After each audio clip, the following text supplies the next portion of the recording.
Welcome to a Song of Ice and Fire Symposium. My name is Nav, and my pronouns are they, them. And my name's Harmit, and my pronouns are Hershey, like the chocolate.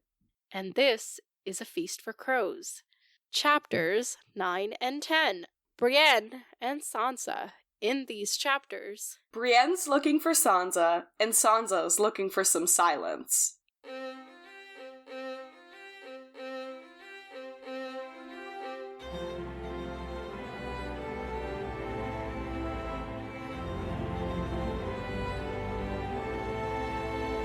welcome to the podcast, everyone.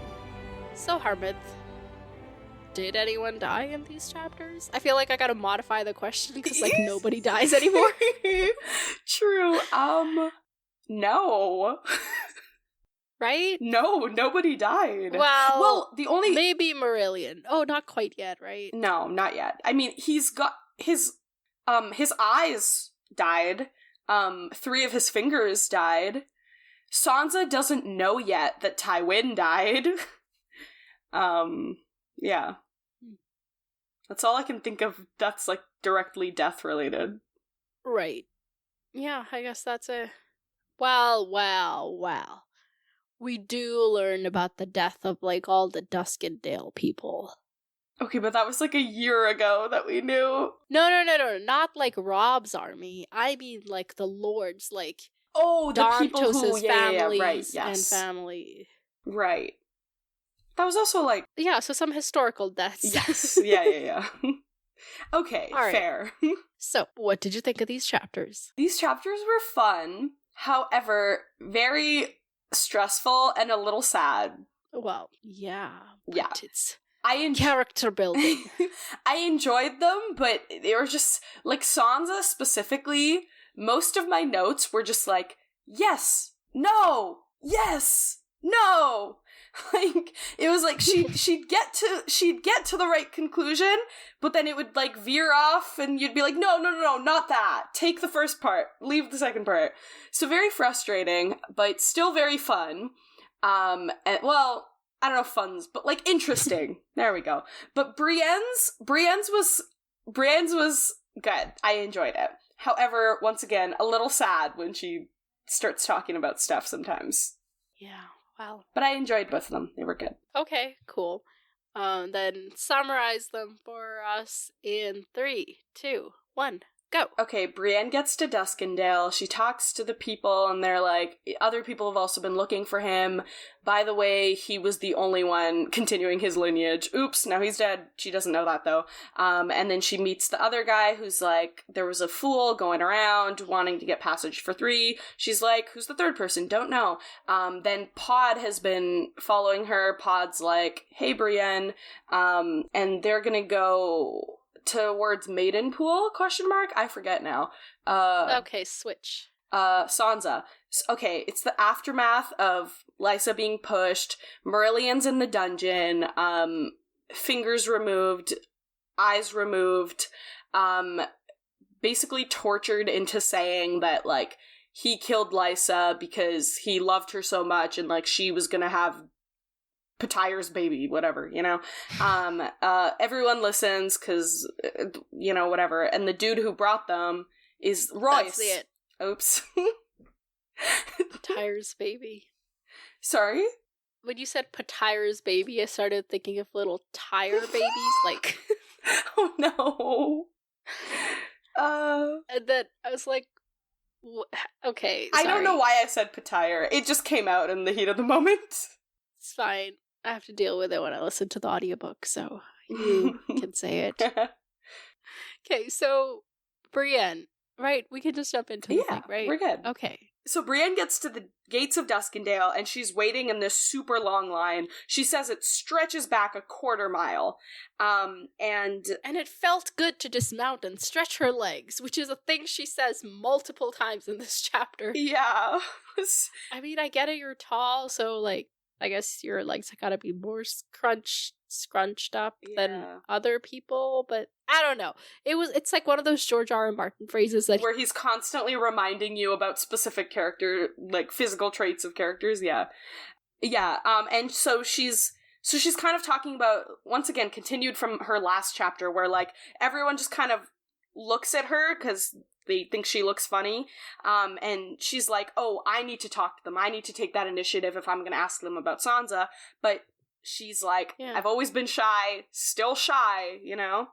But she kind of gets up her bravery, and she asks, and then but she doesn't have a name to give, and then the person that she's talking to is like, yeah, no, she's, like, dead, or, like... she hasn't even thought of, like, a name. Yeah, literally, not even a fake name. Like, a little... Not even, like, an Asan, something, Please, like, her name backwards. Asnas. Or Asnas, yeah. Okay, cool. Honestly, that would kind of be a cute name, Asnas. If you're named Asnas, tell us. Well, As is hope in, like, Punjabi Hindi. Yeah. Not Nas, but Naz is, like, pride. So it could be, like, Asnaz. Yeah! Okay. There's no way that isn't already a name. That sounds like it's totally a name. Anyway, very pretty. Name Sansa that, Brienne. So basically she's describing all the people waiting, and most of them are just farmers, and they're gonna sell, like, fruits and vegetables. But one person that she notes that becomes important later is that there's a skinny boy on a piebald roundsy. Is a piebald roundsy a type of horse, mule thing? Like, what is a piebald? Yeah, it's, dude, I don't know. Okay, cool. Because I picture, like, a horse or a donkey or a mule, or, like, something, like, along those lines. Okay, cool.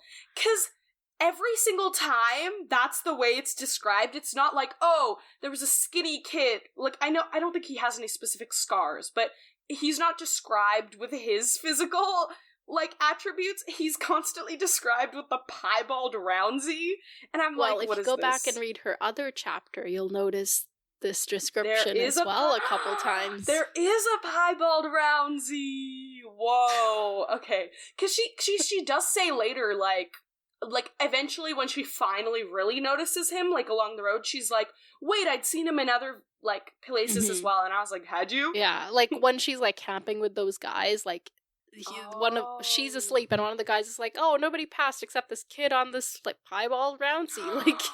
Oh, wow! Yeah, that's so cute. I think one more occasion, but I don't feel like finding it right now, so it doesn't matter. Yeah. Oh my god, okay, cool. Yeah, so she finally gets to the gate, and then there's this, captain of the guard, and he's like, who are you? Why are you here? You have an evil shield, which we've heard all about. Yeah, we need to change that up, bro. Like, come on. Yeah. Which she does. Even she's like, yeah, I gotta change it up. I gotta have it repainted. And then immediately the captain's like, oh, actual word? Like, my sister does that. Come on through and go see her. I did love that. Yeah, he's like, business over protection?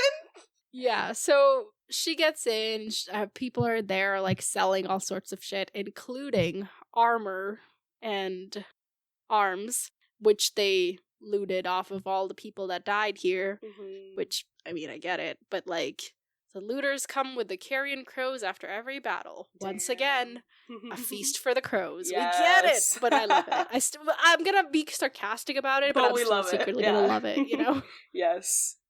So... there's, like, the northern sigils, but also, like, Tarly's people that died. Yeah. So.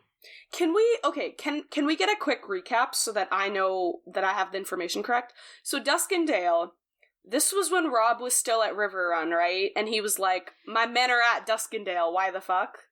Yeah, it was because Bolton was like, oh, you know what y'all should do? You should go over to Duskendale. Right, and he said that to Sabotage? Sabotage. Okay. You mean sandwich? What? Is that a reference? The Office. Okay. Beach Games. Okay, good to... Great. Love that you cite your sources. Okay. So... I would have a time code, but that might make me seem too dirty, I don't want to cross that border just I'm slowly passing into delirium. That's okay. Delirium is great. But the question, so Bolton sent them, and then Robb was like, why are they even there? But he didn't know that Bolton sent them, right? Yeah. Okay, so Bolton was just like, Sabotage, and so... Sandwich. he basically was like, go to Duskendale and loot for no reason. And Duskendale originally, was it always held by Tarly, or is that the aftermath now?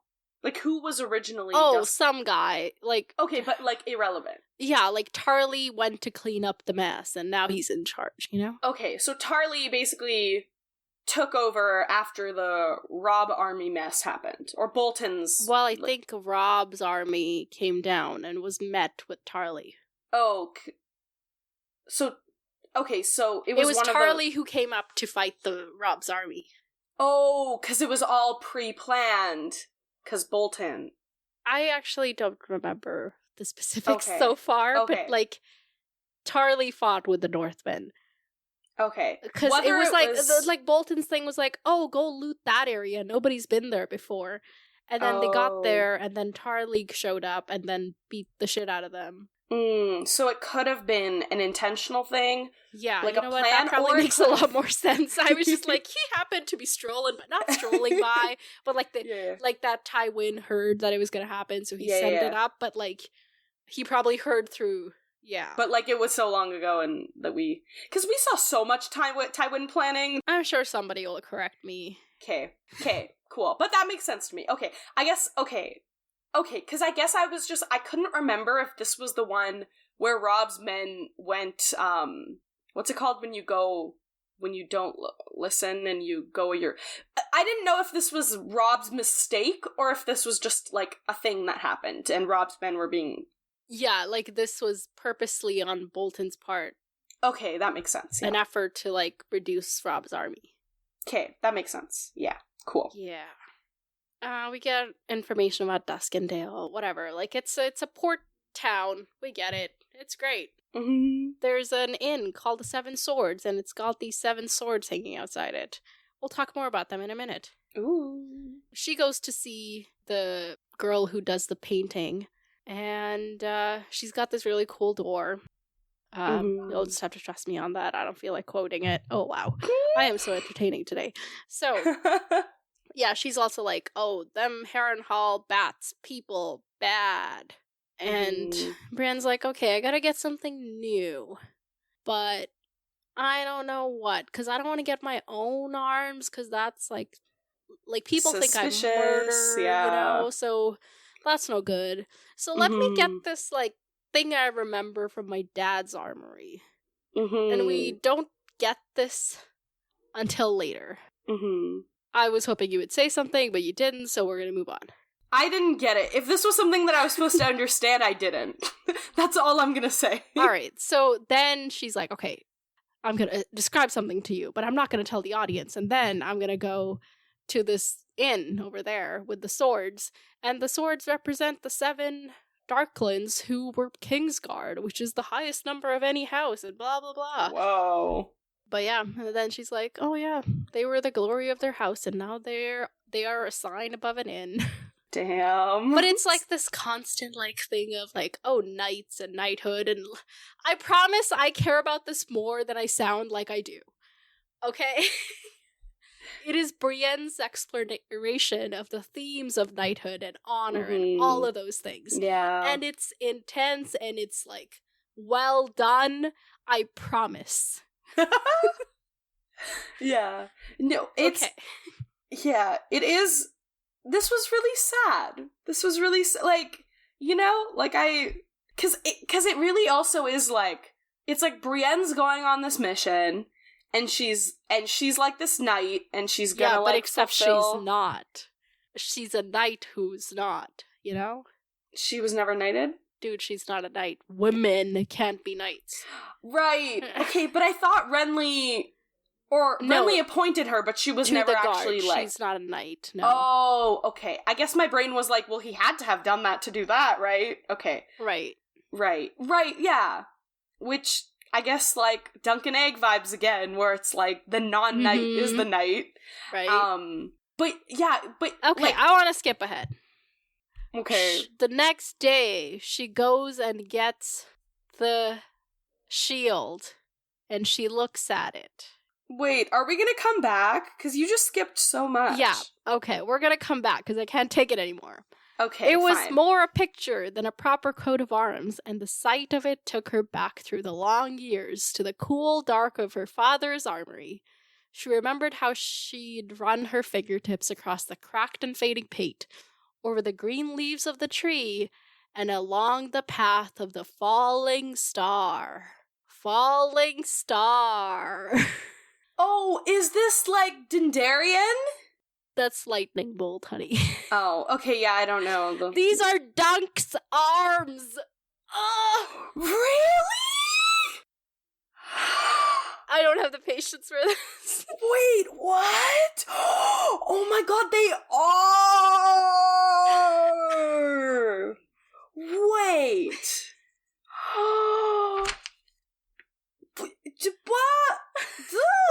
What? Okay, wait. So Dunk was king, like, leader of the King's Guard. Commander, Lord Commander. Right, yes, I always forget. So he was commander of the King's Guard. Okay. And then it ended up, and then his arms ended up, because I guess he wouldn't have been able to keep his arms after he got appointed, right? Well, kinda. Like, because don't you take up the king's stuff? Like, it's not like you go around advertising your old house's banners and stuff, right? right. Okay. Well, okay. Or is this like, oh my god, she's like Dunk's child somehow? Yes. Okay, Not child, but descendant. Right, okay. And I will spoil you, confirmed by George R. R. Martin. Really? And I feel like I might have said this to you at another point in the podcast. In time? Okay. Interesting. Okay. So, I guess yes, the parallels with Dunk are very intentional. Okay, damn. Okay. And now she's got this little scrawny squire. Wait, that's so cute. I love that. And Dunk was never a knight, and she's never a knight, but they're more a knight than any knight that ever knighted, okay? So true. So true. That's amazing. Okay, I need to write that down. I was really hoping you would catch that, but I guess it's fine. I mean, it's great that you got to do it on air. But this is also one of those, like, you gotta read it a second time to feel it. Mm-hmm. Oh my god. You're welcome. Well, yeah. Sorry about the mood, but you're welcome. No, I got the parallels, but I didn't catch like the shield thing at all, or like, I don't remember people's shields, bro. That's okay. I mean, it was like a huge part of that first story when he's like gazing up at the sky, and then he goes to get this painted, and then gets into trouble because he falls for the girl who's painting. Like, you know. I know, but I remember all the other stuff, just not like the specific painting. Okay. He sees a falling star, and he's sleeping under an elm. It's like very. Mm-hmm. Yeah, but then even the second book, every single person sees a falling star and is like, this is my star. This is Stannis' star. Oh, right. The meteor or whatever. Yeah, so all the stars and stuff just blend, bro. And all the shields look the same. I'm sure people who listened to that found it entertaining after they got over the pitch of someone's voice. What? I think you're the only person who has this problem, okay? That's so slay. I love it. Well, I'm glad that I at least said the thing about Dunk before you did the Dunk reveal, because then it would have looked like I was just, like, making up for not catching it. Dunking on Dunk. I don't know what I'm saying. I don't know what I'm saying. No, you're good. Yeah, because I was thinking about Dunk, but I do like Pod's kind of like the egg, except a much more nervous wreck of an egg. He's a little scrambled of an egg. Yeah, much more scrambled egg. Oh. Please. Adorable. I love that. Aww. Yes, that's very aww. That's so cute. That's adorable. Okay, but yes, slay. Okay. But yeah, it's also like a wink to the audience, like, I'm gonna tell this woman how to do it, but I'm not gonna reveal it until later. It's like, Like, we're in her head. Like, we're there, but we don't hear it, you know? Yeah. Usually I'm annoyed by this kind of thing, but it's cute, so I'll do it. And it all gets wrapped up in the same chapter, whatever, so it's fine. Yeah, it's adorable. I love it. She's like, because she decides to get her shield repainted, right? And obviously she has all this money now, but she's like, I'm not going to buy another one. I'm just going to keep mine. I'm going to keep Jaime's. Well, yes, of course. So she's gonna keep the one that Jaime had given her, but she's, like, justifying it, and she's like, oh, it's like, you know, the oak gives me more protection, and it's heavier, so it's harder to go through. Who cares if the other one, like, could be better in other, like, situations? And I'm like, are we sure that's the reason? Little Miss Brienne. So, adorbs, slay. Yeah. And then she's like, yeah, I'll have the shield to you by the morning. You can go stay the night at the Seven Swords. And... So Brienne goes there, gets a room, and she's asking about any darklings around, and the innkeeper's like, actually, I'm one of them. I'm a dark. Mm-hmm. Like, it's because, like, all the, I guess, I don't know if they're offshoot houses or, like, bastard house. Like, I'm not quite sure. But there's a lot of offsprings of the Darklands in the area, but none of, like, the noble lineage or whatever bullshit. Yeah. Can't throw a stone in Duskendale without you hit some dark or Darkwood or Dargood. Please. Yeah, but all the lordly Darklands are gone. And back in the day, they used to be kings. I got royal blood in me, you know. Oh my and then God. she goes on about how I should make everybody call me your grace, and it's a little funny. Oh my God. And then she draws up a bath for Brienne. It's like a tiny cramped tub, which makes her think of other steamy tubs and steamy moments. Oh my God. She's thinking about Harrenhal. Sorry, forgot the word for a second. No, you're good. Obviously. And, she's like, Jaime had come walking through that mist, naked as his name day, looking half a corpse and half a god. Oh. And my thought when I was reading this was, which half? What? Sorry, I was making a stupid crude joke and you didn't get it, so it's fine. No, I didn't hear what you said. Oh. Because you were laughing and then you went away from the mic. I said, which half? Oh my God. Poor... I can't. But my favorite...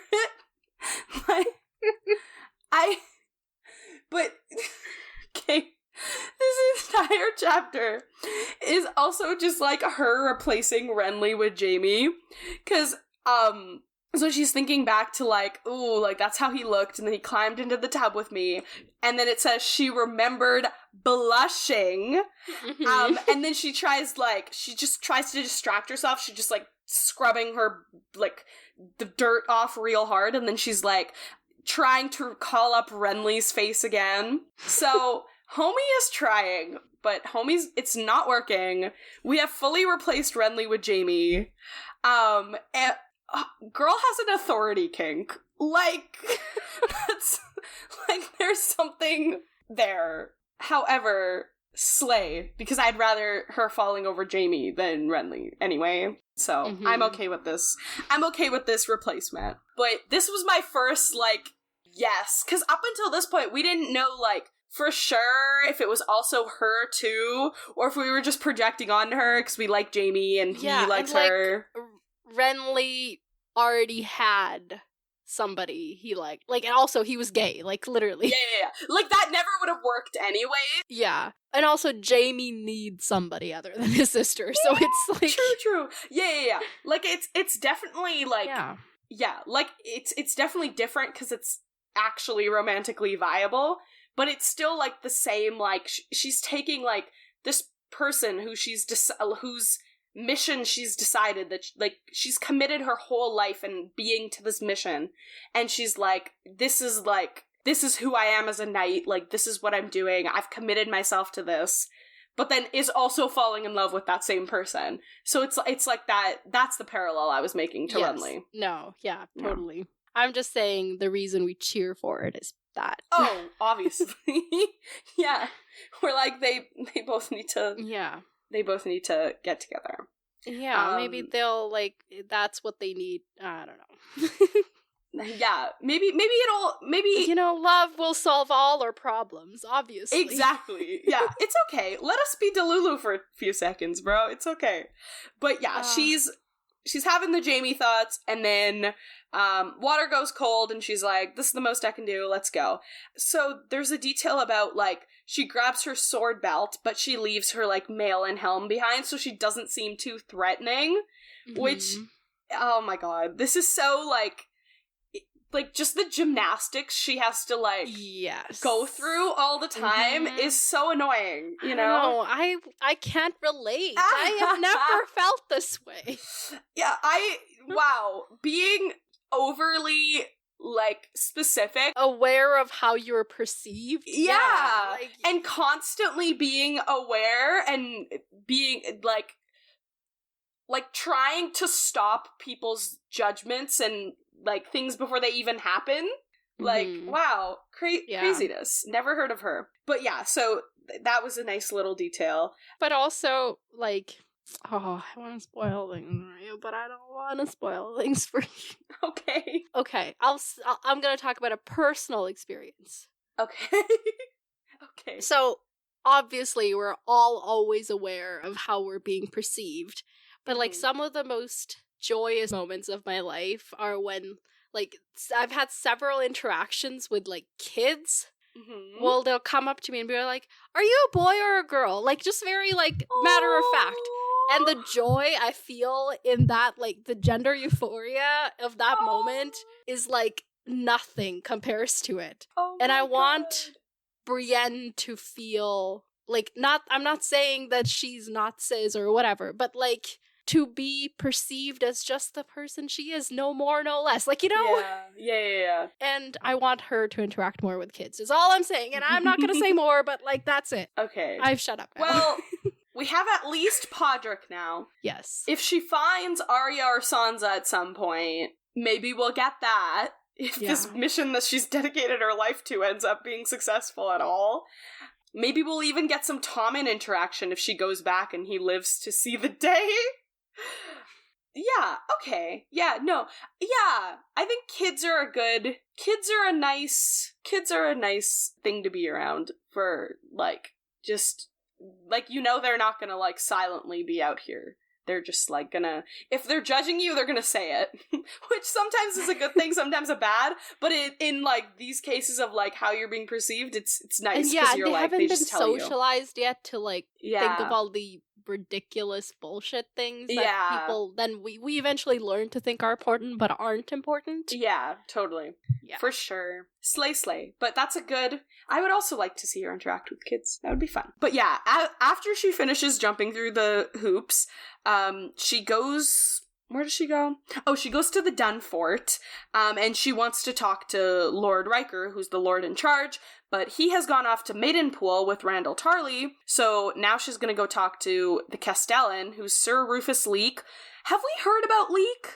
Because this feels like a very familiar name. Or am I just thinking of... Who's that other person? Am I just thinking of Reek? I might be thinking of Reek. Okay, never mind. Because I saw this and I was like, do we know him? Am I supposed to know him? But I guess we don't. No, okay. I guess George R. R. Martin just likes EEKs.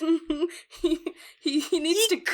Like I used to say in the early days of the podcast, he needs to get a name. Oh my god, you haven't said that in so long. Yeah. But there's only thousands of names you can get. I know, but still, I still think he can do better than making multiple primary characters named Robert. Okay? Like, come on. Johnert. Please. Yeah, so, she goes over to Leek. So, but Leek can't read, so the letter that says, like, hey, you gotta help this person, they're from the crown, he can't read it, so she gets sent over the maester. Hi, my name is Anthony with a B. A B?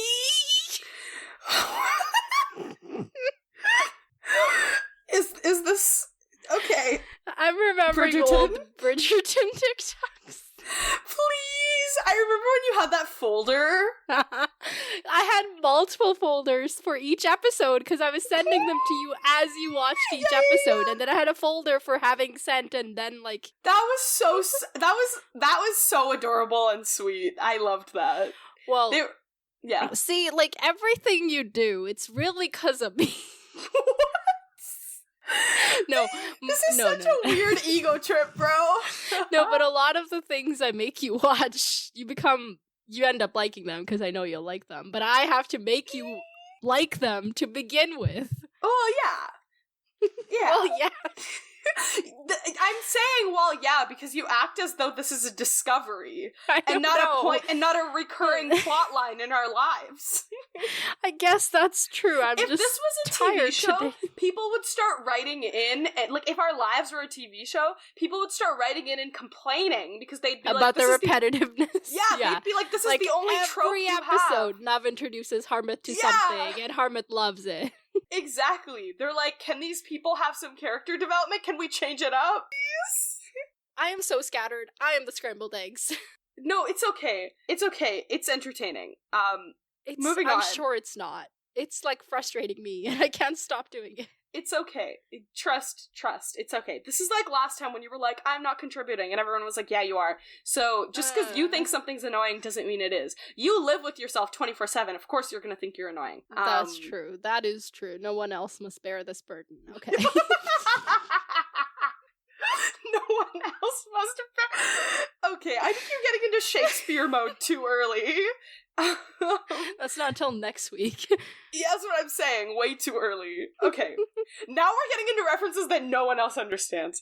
Okay, moving on. I am not letting you interrupt me this time. We're getting through this page. Okay, so she is speaking to the maester, whatever his name is. Basically, she's asking him about it, and when he hears, because Dantos is Dantos Hollard, so when he hears Hollard, he basically is like, bro, I've been through this so many times. Everybody is coming here looking for Dantos. The Goldcloaks were here within days. What's his name? Joffrey. I was about to say Jaime, and then I was like, Jaime didn't die. Within Joffrey's death, like, come on, bro, this is not new. So then she shows him the letter, and he's like, okay, fine. So then he kind of reluctantly gives her more information, and he says, like, okay, I didn't know Sir Dantos, like, personally, so if you want, like, that sort of intel, I ain't got that. But then we kind of get all this background about the Hollards. So they used to be a noble house. When the Darklands were, like, at the peak of their power, they were, like, intermarried, you know? And then the Hollards also, like, stayed with the Darklands within their, like, defiance that apparently, according to Brienne's maester, it drove King Aerys mad. So we get more background about, like, okay, so it was Lord Dennis, who was Darkland, and his wife was blamed for everything that he did, which is also not a new storyline in these books. Yeah, the lace serpent, and everybody blamed her, so they then, what was it? Burned alive. Though her tongue was torn out first. And her, like, vagina and shit. Yeah, no, not, well, wait. Her tongue was torn out first, and her female parts, with which it was said that she had enslaved her lord, which is probably one of the... How do you tear out a vagina, though? Like, sorry. I don't know. Maybe it's also, like, boobs. Tear out her boobs? I don't understand the anatomy. I didn't dwell on it long enough to think about it, okay? Okay, like, horrible people, sexist things. Okay, yeah. There we go. Sexist, like, probably also xenophobic, because they always are like... Yes, because she was, Myrish, right? Yeah, she was Myrish. Yeah, Speaking basically... of which, we have recently met a Myrish person. Remember that woman that Cersei was like, oh, she's cool. She's also Myrish. Mm-hmm. Watch out in these lands, these people be bad. Mm-hmm. Newsflash to no one, but... Yeah. Yeah, her name was Lady Sorella, so they all blamed her, because their beloved Lord Dennis couldn't have, right? Unless she had forced him into it with bewitched him into it. Right, yes, because that's what people from... Wait, Myrish? What's the place? Myr. Thank you. I was like, the place isn't Myrish. I was like, people from Myrish, as they do. Yeah, so basically, for half a year, Tywin had, like, besieged, like, the castle, because Dennis, the thing, not me forgetting, because Dennis had taken Aerys captive, like, King Aerys captive. Yeah, and killed his Kingsguard that was with him, Sir Gawain Gaunt, which, get a name. Literally. And then eventually, Barristan the Bold rescued them, which is so fun, so slay. I want, like, novellas about Barristan now, because this man has done shit, and I want to know, you know? And I think he knew, like, I think if we ever get, like, the full Dunk and Egg stories, I think he knew Dunk and Egg. Really? Because he's that old? Yes. But also, it was not as long ago as you think. Right, because it was just, like, a generation away, right? Like, well, it was 2 generations, but one of those generations in between didn't count. Like, not that it didn't count. Like, I think Egg was around, and Dunk was around, or one of them at least was around, when Rhaegar was born. Right. Rhaegar, sister. Yeah. Daenerys' brother, hey, sister. Rhaegar. Yeah. Okay, yeah, that makes sense. Like, he was around to see his great-great-grandson be born. Yeah. Or like, something like that, you know? Yeah. No, yeah, you're right. It wasn't like, yeah, that makes sense. But still, also because he's old. Like... Yeah. But yeah, so Barristan being an icon once again, you know, basically after the hostage was lost, the situation was, like, out of his hands, right? So then Dennis was like, oh, dear Lord, please forgive me, I'm sorry. But obviously Aerys wasn't gonna do that. Yeah, Dennis was killed, all the Darklands were killed. We know what happened with, Lady Sorella. Was it Sorella? Wait. Where does it say Sorella? Sorella. Sounds very much like Sorella. Yeah, it does.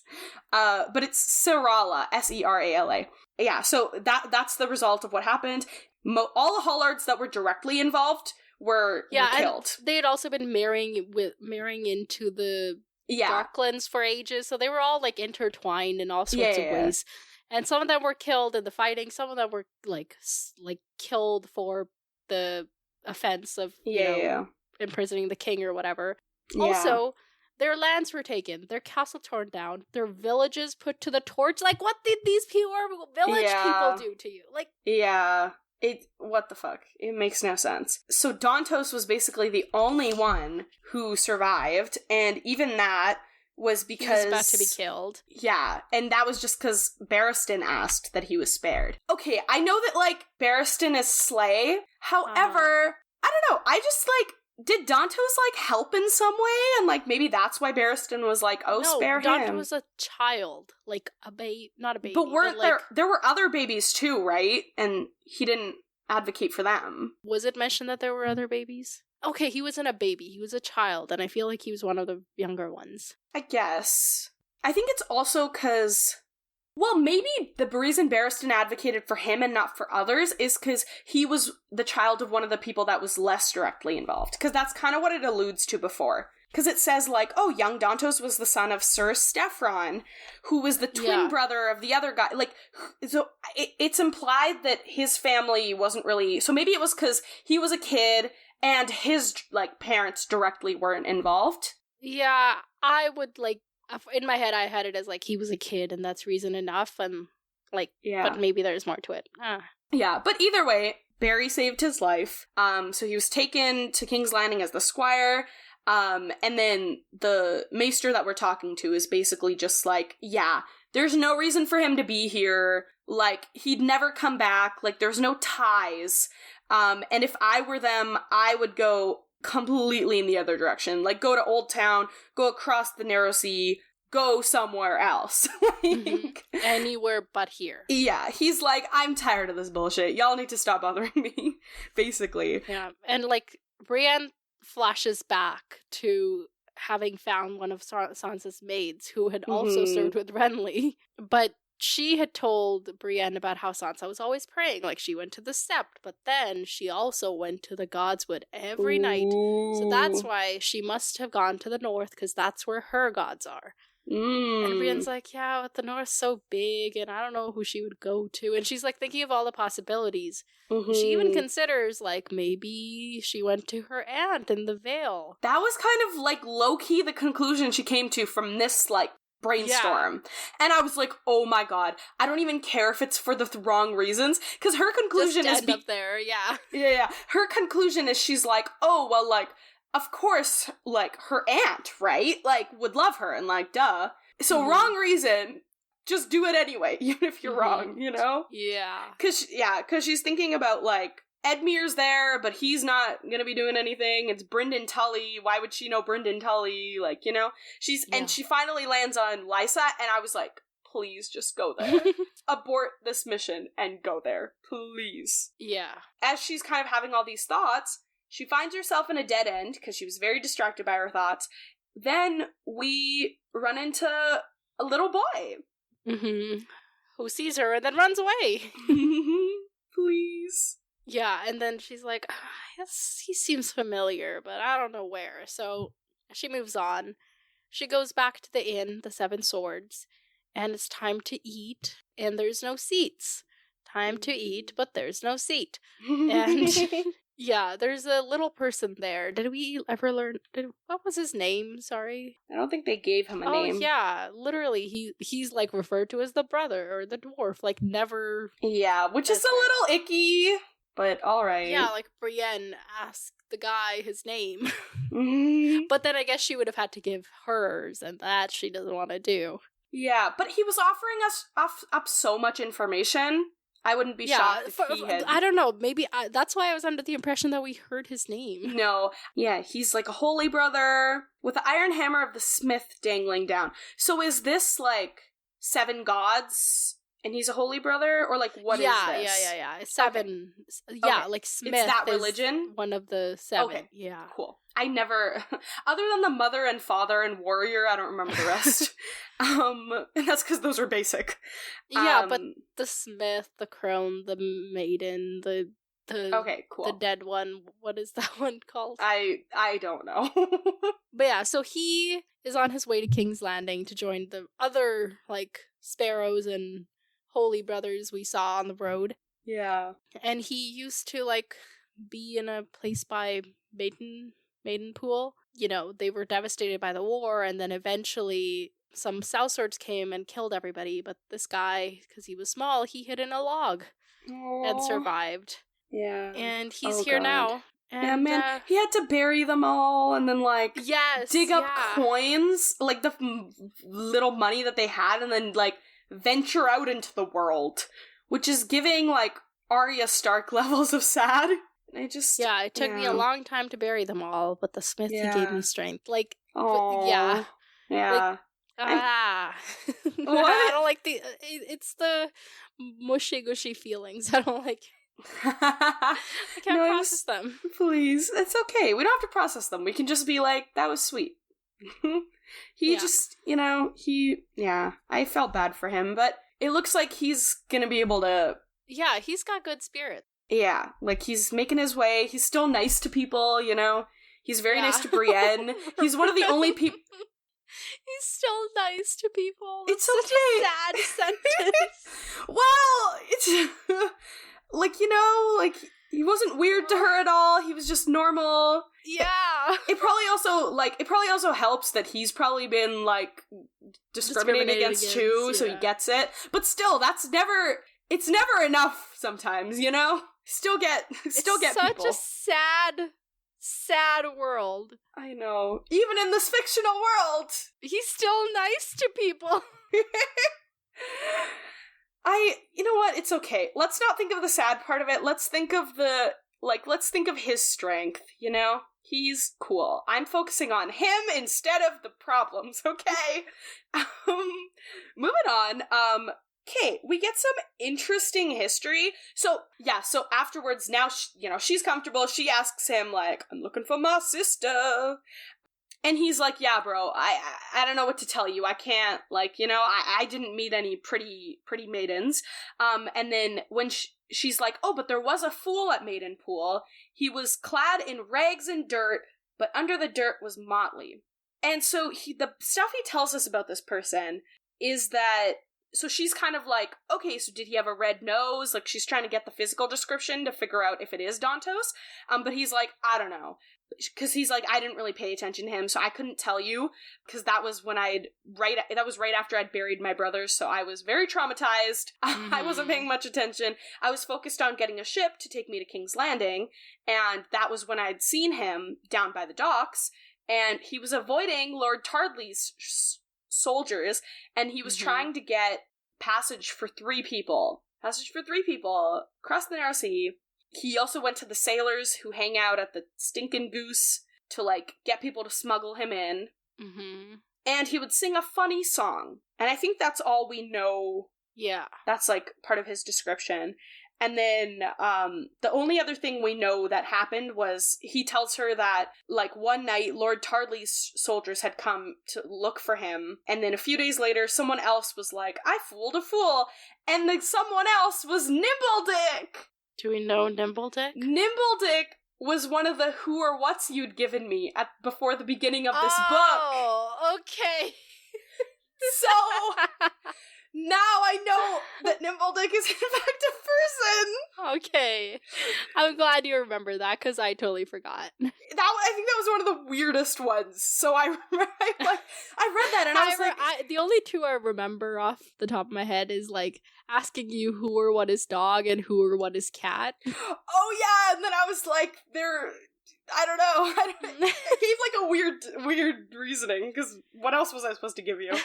They're dogs? Like, yeah. So, okay, so those are the things we know, and then during this, while she's being told these things, Brienne's thinking, like, okay, so if it was Dantos, who's the third? Like, what's going on? Because it would have been Sansa, Sir Dantos, or, like, Tyrion, and that's kind of the conclusion she comes to, that it's Tyrion. So we know that it's not Dantos. Do we?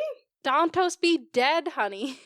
No, but, yes, Dantos be dead. But also, Dantos never left King's Landing. Okay, that was my question, because what I was thinking, hear me out, my first thought was, okay, it's not Dantos, because dead, but then my second thought was, so he talks about how, he used to be near Maidenpool when and then he says, I used to be near Maidenpool, but the wolves burned us out. So this was when Robb's army was doing shit, and then some sellswords came. So this was when the brave companions were over there. So that was a while ago. So Dantos, that was my logic, because Dantos could have been there. So when he'd gone to Maidenpool, well, it took that him a while to bury his brother. So we don't, like, the while is very subjective. Okay. But also, we never hear about Dantos leaving court. Like, okay. Because I was wondering, because I was like, if it's close enough, maybe it could be like a day trip or something. You know? No, it's definitely not a day trip. It's like several days trip. Okay. Then I guess, then it's not Dantos. So who could it be? And is it relevant at all? And who are these 3 people? Like, why is this fool avoiding the soldiers? No idea. Because I was on the Dantos train until now. Let me think if I can think of something. Okay, maybe I should have let you be on that train. But... No, it's okay. It didn't really make sense, so it's good that you didn't. Okay, so it's 3 people, and there was a fool. I think also just because, like, do we know any other quote-unquote fools? Like, I just don't know if we do. But also, obviously, it makes sense. He didn't have to be doing it for himself. It could have been someone sent on a mission for 3 people. You tell me. Do we know any fools? It could also be... Because who else is traveling in a group of 3? Is this, It can't be, like, the people coming from the wall, right?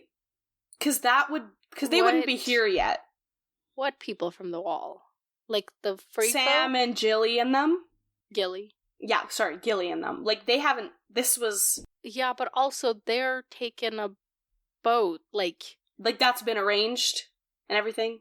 Yeah, like, we hear, like, John and Sam are talking about their plans. They're like, okay. So you're gonna ride all the way to Eastwatch by the Sea. Right, and then this person... Right, they gave us a lot of specifics, like, this person's gonna grab it. I think, yeah, it didn't make sense. The only reason I thought that is because they're the only ones that I can think of that's, like, a group of 3.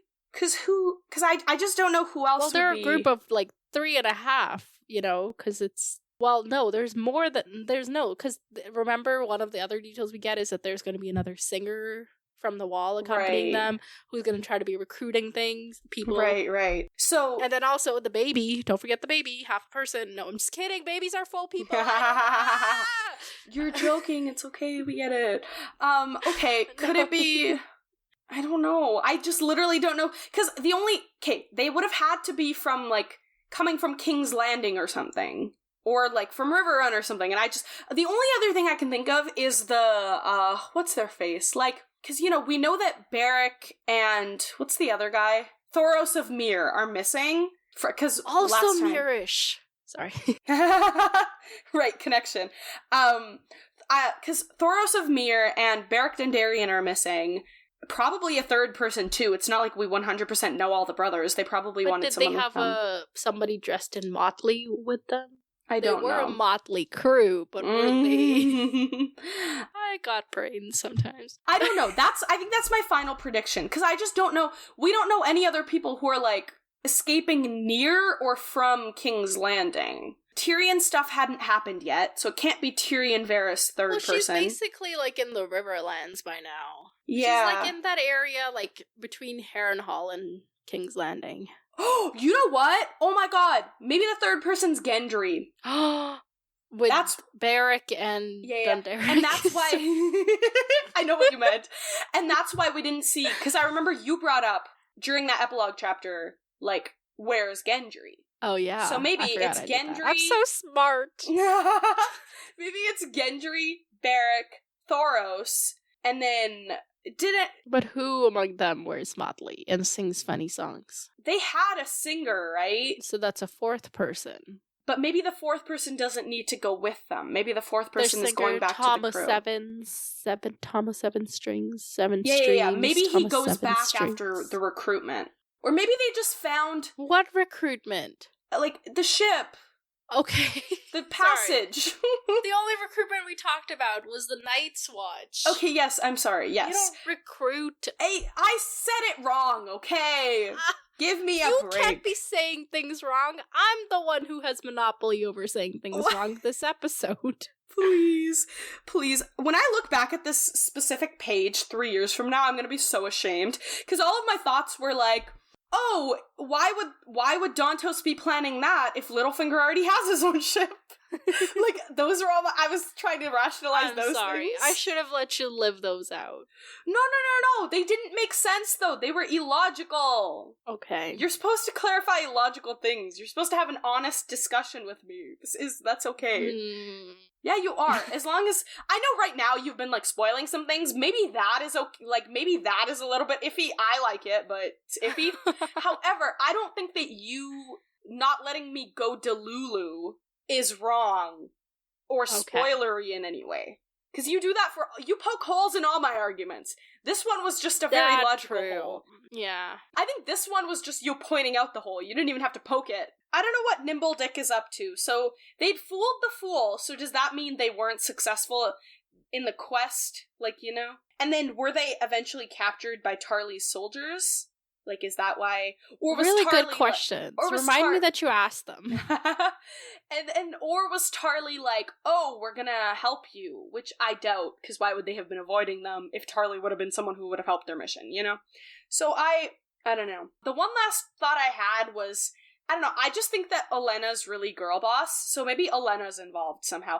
Maybe eventually when Tyrell, Yes. Like, maybe the Tyrells are involved in this, too. Yeah, I don't know. Yeah. Anyway, yeah. So, my main prediction is Gendry, Beric, Thoros. My second Delulu thing, maybe it's like Tyrion and Varys and someone else.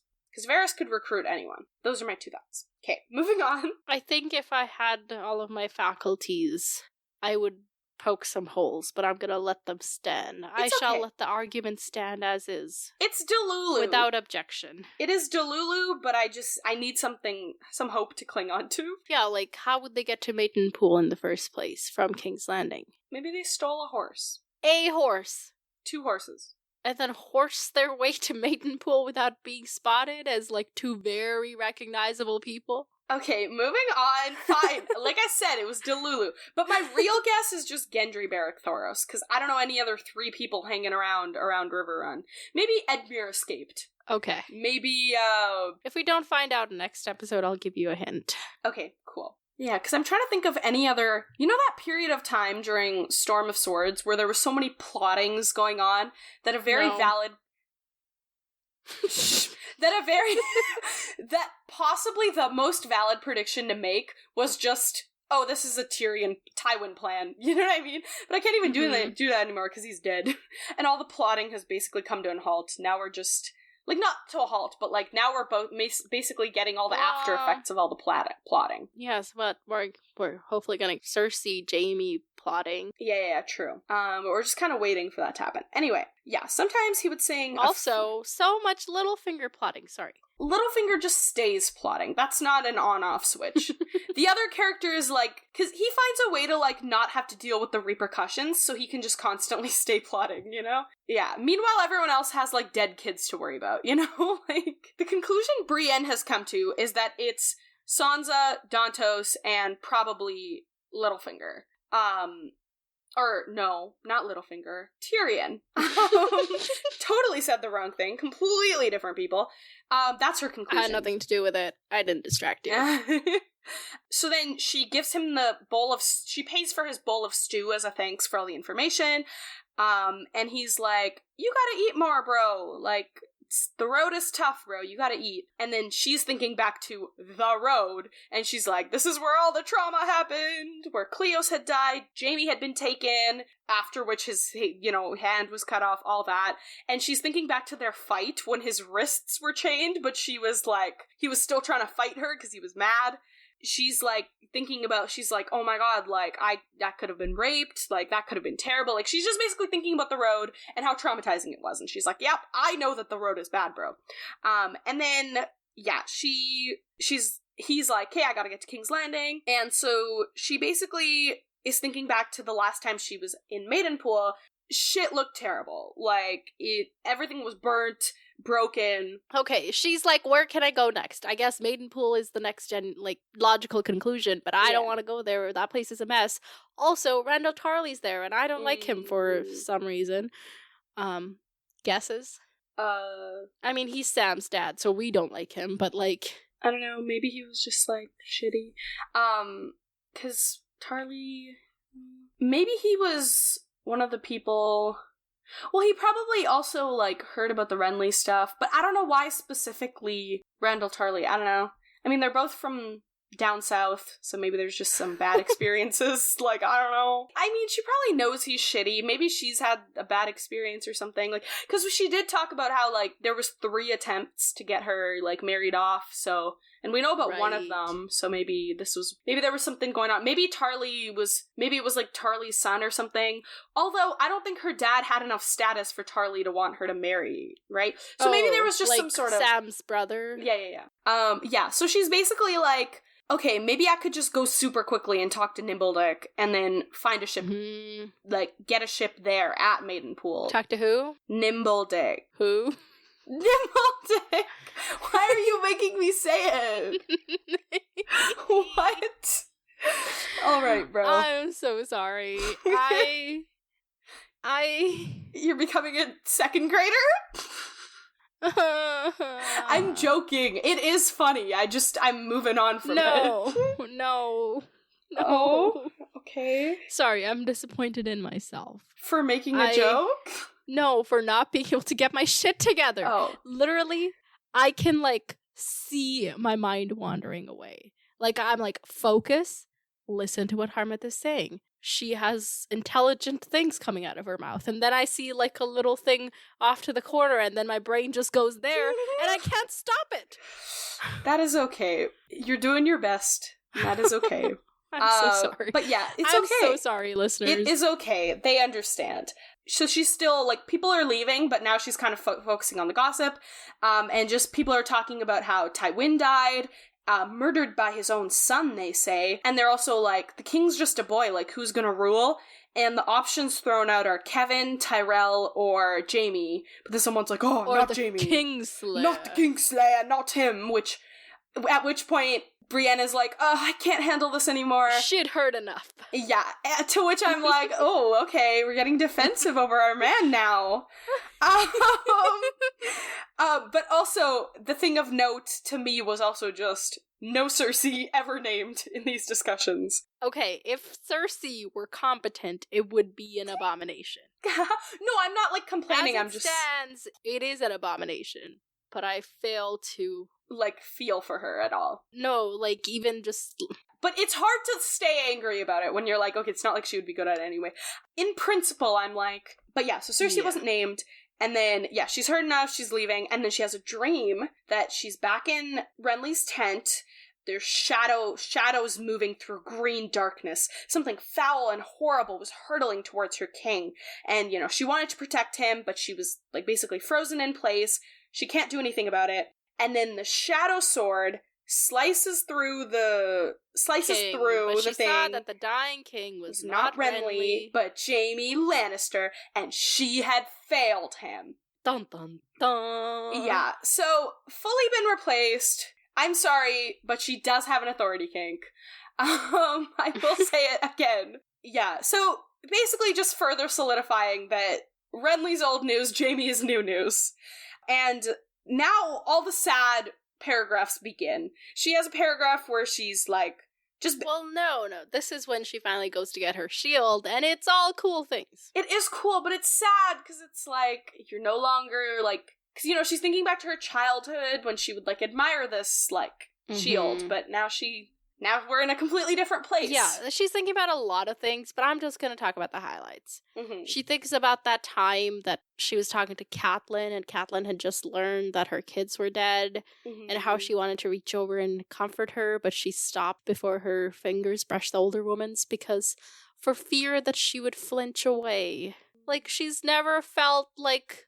the parental love, like because she I feel like even though her dad's alive, he was not much involved in her upbringing, and she's basically an orphan, and I just want her to have somebody take care of her. I know. Meanwhile, it was her taking care of Catelyn and basically everybody, but Catelyn would have been the closest that she could have had to, like, a parental figure, and even in that case, it was like, you know, Catelyn was traumatized and grieving. Yeah, I don't think Catelyn would have flinched away. Yeah, I don't know if she would have. She could have, but I don't know if she would have. It's just sad to me that Brienne feared it, because that shows me that she hasn't, like, felt that kind of affection. Oh, totally. Yeah. And it's so sad.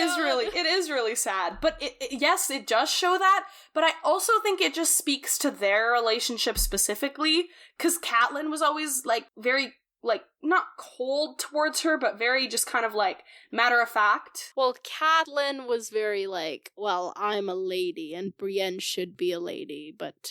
Yeah, but I also think it just, like maybe if it was, like, I do agree with you where, like, she hasn't felt that, so how is she gonna be able to, like, so she has problems now expressing that, but I also just think it's just, like, Catelyn being Catelyn. Like, if I was in that situation, I don't think I would have been like, aw, Catelyn, either, because Catelyn's just scary like that, you know? Like, I think other people in this situation would have also reacted the same way, because Catelyn is Catelyn. Can't agree with that, but I can't explain why. Like not because it's spoilers, but, like, mostly because I don't have the thoughts right now. Okay, well, that's okay. Shall come back to it later. Yeah, the only other thing was just, they have, like, a whole nice tombs for the heroes, you know? But then all the North people are just... grave. Yeah, then it's just, like, a mass grave where it's like, here lie the wolves. Okay, so, love that. Love that for our northern people. She's just thinking back to when Catelyn was, like, talking about her daughters, and she's like, yeah, you know, Arya's probably dead, but I gotta get to Sansa, is basically the conclusion from this. And she just has... I will never stop looking. I will give up my life if need be. Give up my honor. Give up all my dreams, but I will find her. Devoted queen. Love. And so she's going down the road, and there's, like, a bunch of fisher folk around as well. It's basically she's on the road to Maidenpool now. We don't need any of the details, I promise. Okay. But she does come across this crossroads where there's like this tower, and it's got like 3 towers, and they're golden or yellow sandstone to kind of signify 3 golden crowns. So it was like leads to the conclusion that this was a hollowed castle, and maybe even Dantos was born here. So that's like the significance of this place. Yeah. But she's like, it's raining, so I'm gonna just hang out here for a bit. That's so She hangs sad. out there. She hears somebody approaching, and she's like, on guard. But it's a little boy, and she's like, oh, I gotta go after him now. So she chases him down, makes him fall off his horse, donkey, whatever thing. And this bitch be stalking me. And then when after she trips him, she's like, who are you? And he's like, he's like beatboxing, and she's like, are you saying please? And then she's like, please tell me who you are and why you're following me, which I thought was funny. And then he's like, not please, my name is Podrick Payne. And I felt so bad for him. Yeah. But at this earlier point, it's also mentioned how he's always looking at his shoes, which like Tyrion always teased him about. Yeah, earlier. Yeah. But she's like, but then as he's kind of like stumbling over his name, she thinks back.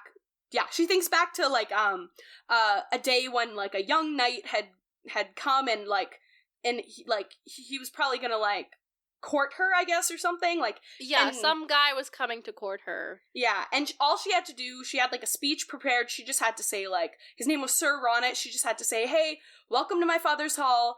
It's good to finally meet you." You know, like it was this very like ladylike thing that she had to do, and she'd prepared for it, but she just couldn't do it when it came down to it. And so she's kind of thinking back to that, like shyness and awkwardness, and she's like, okay, yeah, I kind of feel for him, you know?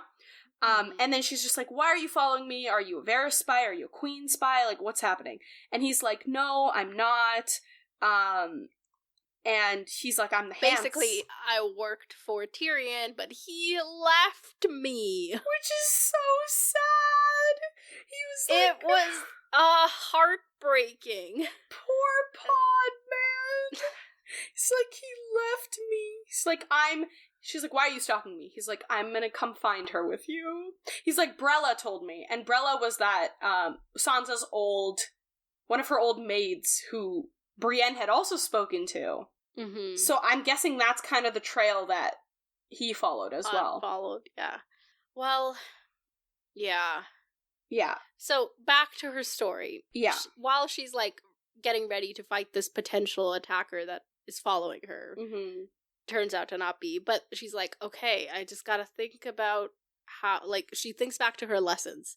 And her, the guy who taught her, Sir Humphrey Wagstaff, something like that.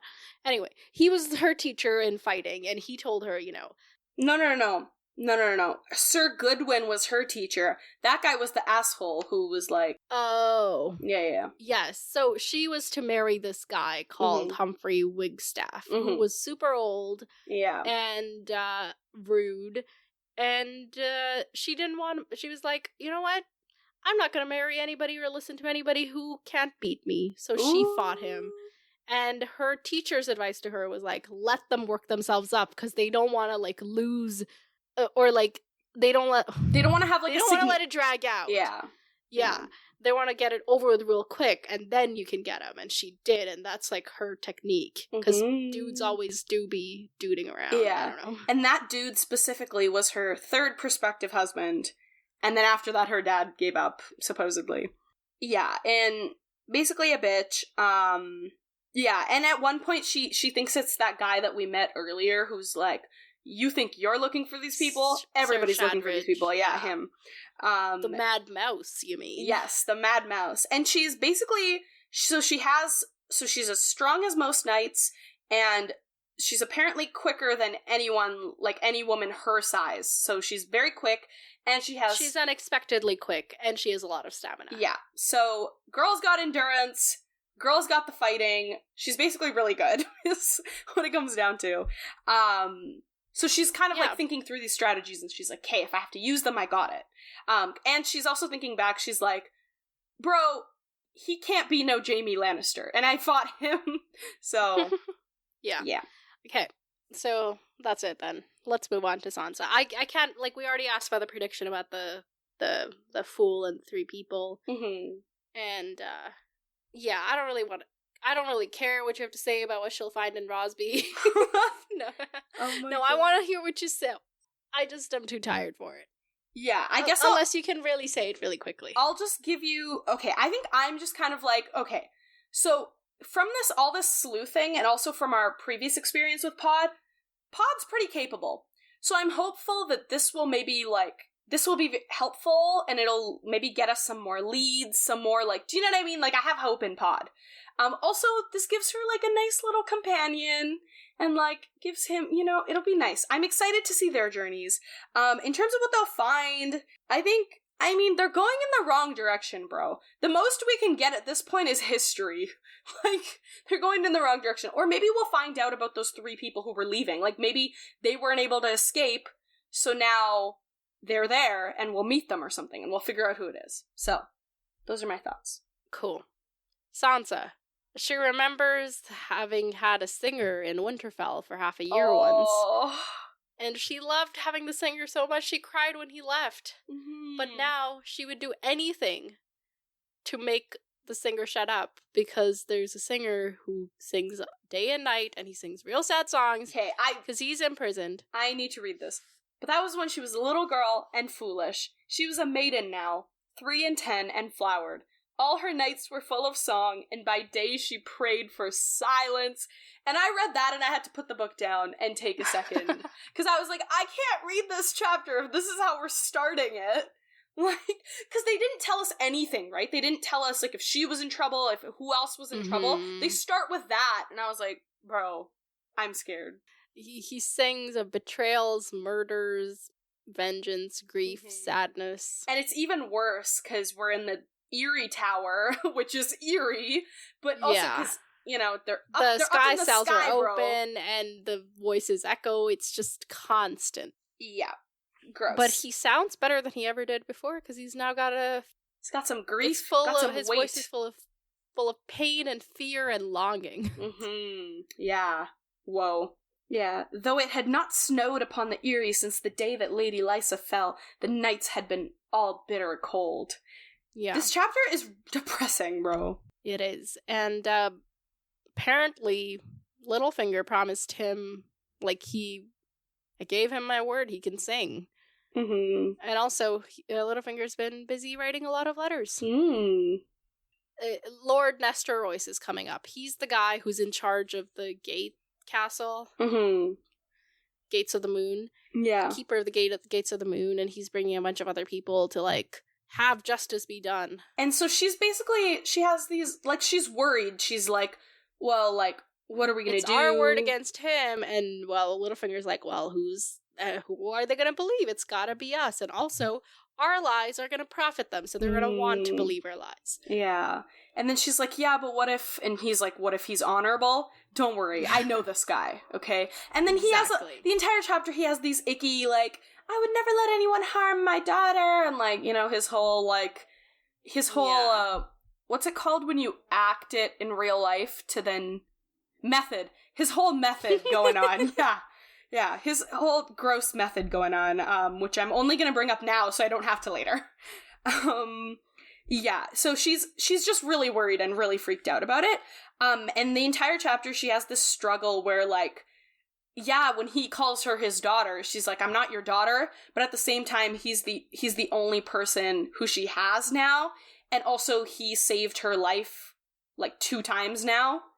So now, it's like she's struggling with... Yeah, she owes him. Yeah, it's like, it's a very complicated struggle. Yeah. With her wanting to remain true to herself as Sansa Stark, as a person who's, like, genuine and honest and innocent and all of those things, but being in this situation that is demanding the exact opposite of her. Yeah. And, oh man, it's like a really good, complicated chapter. Yeah. I can't do it justice right now, but, like, her inner, constantly, like, every time she tells a lie, decides to tell a lie, to tell the truth, it's a back and forth and back and forth. Who is she? She, like, that's the big question, right? Yeah. I think that's, like, the big question of this book, actually. Like, everybody trying to figure out who they are. Yeah.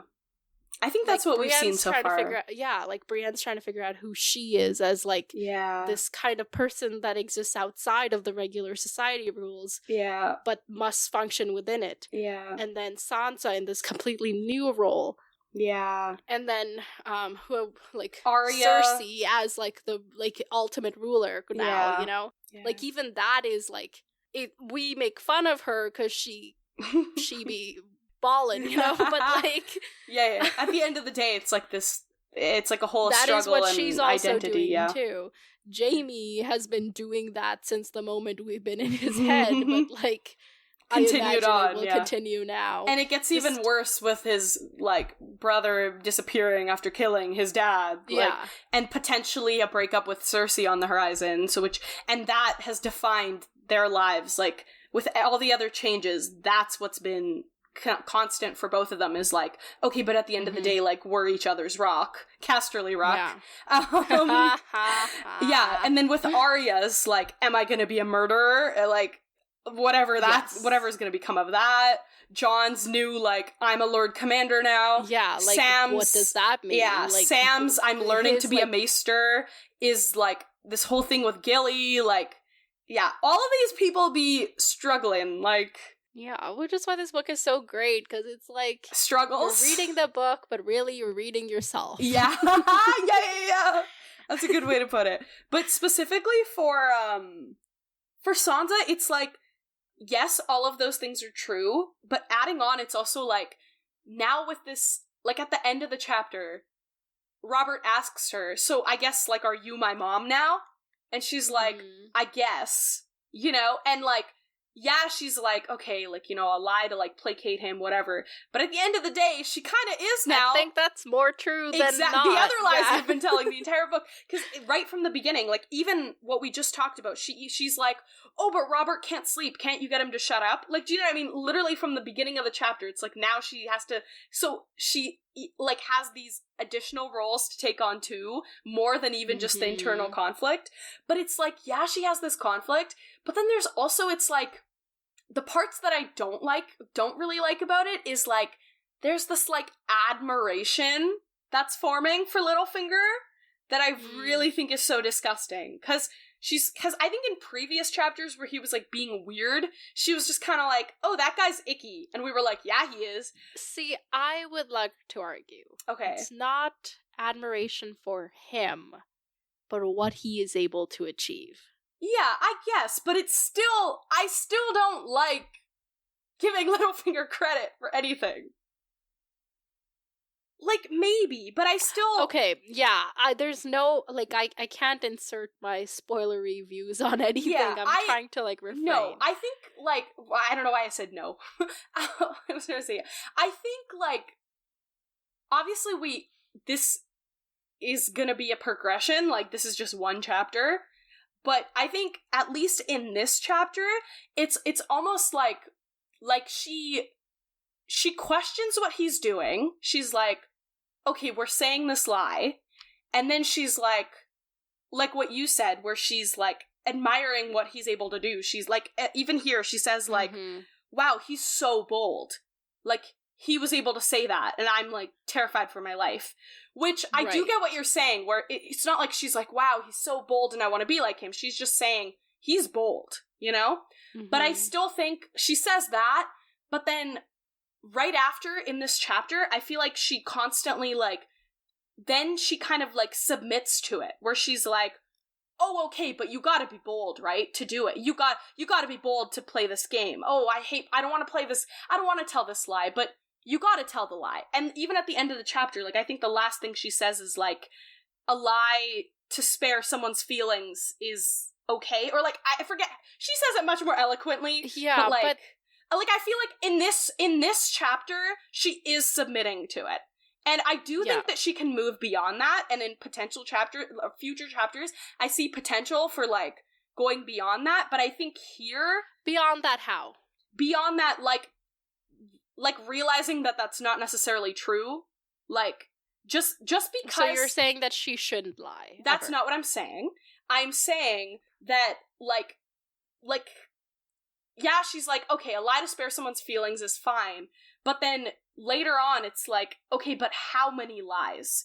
Because he says there's moments in this chapter where he tells the truth, but he doesn't. Like, he'll say a sentence that's technically true. Like, right near the end where he says, oh, it's I who murdered Lysa. And he says that, so that's true. But he says it at the end of, oh my god, I should have stopped her from meeting alone with Marillion. Right. So it's like this, it's like this conflict of, oh my god, I'm sweating so much, like my butt is sweating, so my thoughts aren't forming. But, like, it's like this conflict of, like, how far do you go with the lie? That she gets to the conflict. I'll mention it more specifically, like, when it comes up. I think it's not about the lie, but the person you're lying to. I don't know if I agree with that. That's okay, but that's what I think. Okay. Because I think this chapter's more about, like, not necessarily about who you're lying to, but, like, the lies you'll tell. Because there's that contrast between the lies she's telling Robert versus the lies that she's telling, like, Royce and the other guys. So, I guess, yeah, that is, like, a difference of who you're lying to. I don't know. I think it's just, like, how extreme is the lie. It's, like, staying true to yourself while navigating this nest of adders. Yeah. With lies. I think that is, like, the heart of what Sansa's grappling with right now. Yeah, I think so, but I just... Like, it by, like, who you lie to, like, Robert is a kid. You tell him whatever you need to tell him to get him to sleep, you know? Yeah. For the guys, the lords, you gotta tell them more elaborate, more, more thought-out things, because otherwise they can kill you. Yeah. But then, you gotta also embody this whole other persona, and that's a lie you're telling yourself. Now how far do you take that? Yeah. I think we're just saying the same thing in different ways. Maybe, yeah. I think because maybe we're both. Well, you're too hot and I'm too tired. Like... I think we're just saying the same thing. Because I think instead of saying, like, because you said, like, the words, like, oh, who you're saying the lie to, but then I just said, like, how extreme is the lie? But we literally meant the same thing about, like, the lie you tell, like, a kid versus, like, the guard Royce. In my head, he's guard Royce now. That's fine. Okay, let's move on from lies. But anyway, we'll I think yeah, that's the conflict. But the point that I was getting to is just, I feel like in this chapter, it's not really that. I think what you're describing is what she's gonna get to, and what we want her to get to. I think in this chapter, it's the beginnings of that, but then, like, she's not there yet. And that's okay, it's supposed to be an arc. Like, obviously she's not there yet, but it was just frustrating. My thoughts may be influenced by future events. I think, like, and I agree with your thoughts, and I want that to happen, and I think that is what will happen, but I think just right here, with the actions and the thoughts, like, the way she's saying them and what she's saying, it's more like, she's still in that survival mode of, like, okay, so I guess I'm lying now. Do you know what I mean? Like, it's more, like, it's more Delulu than it will be. You're right. There's something about lies and something about truths. Essay forthcoming. Yeah, but basically, in this moment, she's like, he's so bold. He's like, I'm gonna do all these things, but I haven't even slept properly since she died. That's the comparison she's making in this moment. Yeah, okay, but, like, some things of note. Yeah. Okay, so she's like, what am I gonna tell this Royce guy? Oh, you just gotta tell him what you told Robert. It's great. And, also, we gotta tell these lies, because these lies may spare us. Mm-hmm. And just to, like, bring up something random from before, but, like, we shall serve him lies and arbor gold. But remember, gold. But it's we not shall arbor serve him red. lies and arbor gold. But it's not arbor red. That's Dornish red. Oh. It is always arbor gold. I thought it was arbor red! Okay, whatever. It's always arbor gold and Dornish red. Okay, I think I keep getting confused about that, because I was gonna bring that up, but be like, why didn't they serve the lying wine? Well, this is the lying wine. Okay, so, okay, cool. Cool. Yeah. Anyway, so, but then he's like, oh, by the way, she's thinking about, like, all the things Eliza was saying, which I want her to analyze more, you know? Mm-hmm. But Peter's, like, explanation of them is like, ravings of a mad woman, it's fine. Mm-hmm. Don't you worry about it. So he basically just dismissed it. Mm-hmm. But this is, like, a note to me from Sansa that's like, I got it somewhere in the back of my head, you know? Yeah. But this is what I think this is probably the best example of what I mean, where it's like she can use her whole lie crisis to be like, oh, is he also lying about that to quote unquote protect me from the truth? But it's like she's just not getting there, is the frustration of the reader. Fair enough. Yeah. 100% fair. I lay my sword down at your feet. I don't know. What? I don't know what. It's okay. It's okay. Continue your summary. You're doing a good job. Continue. You're good.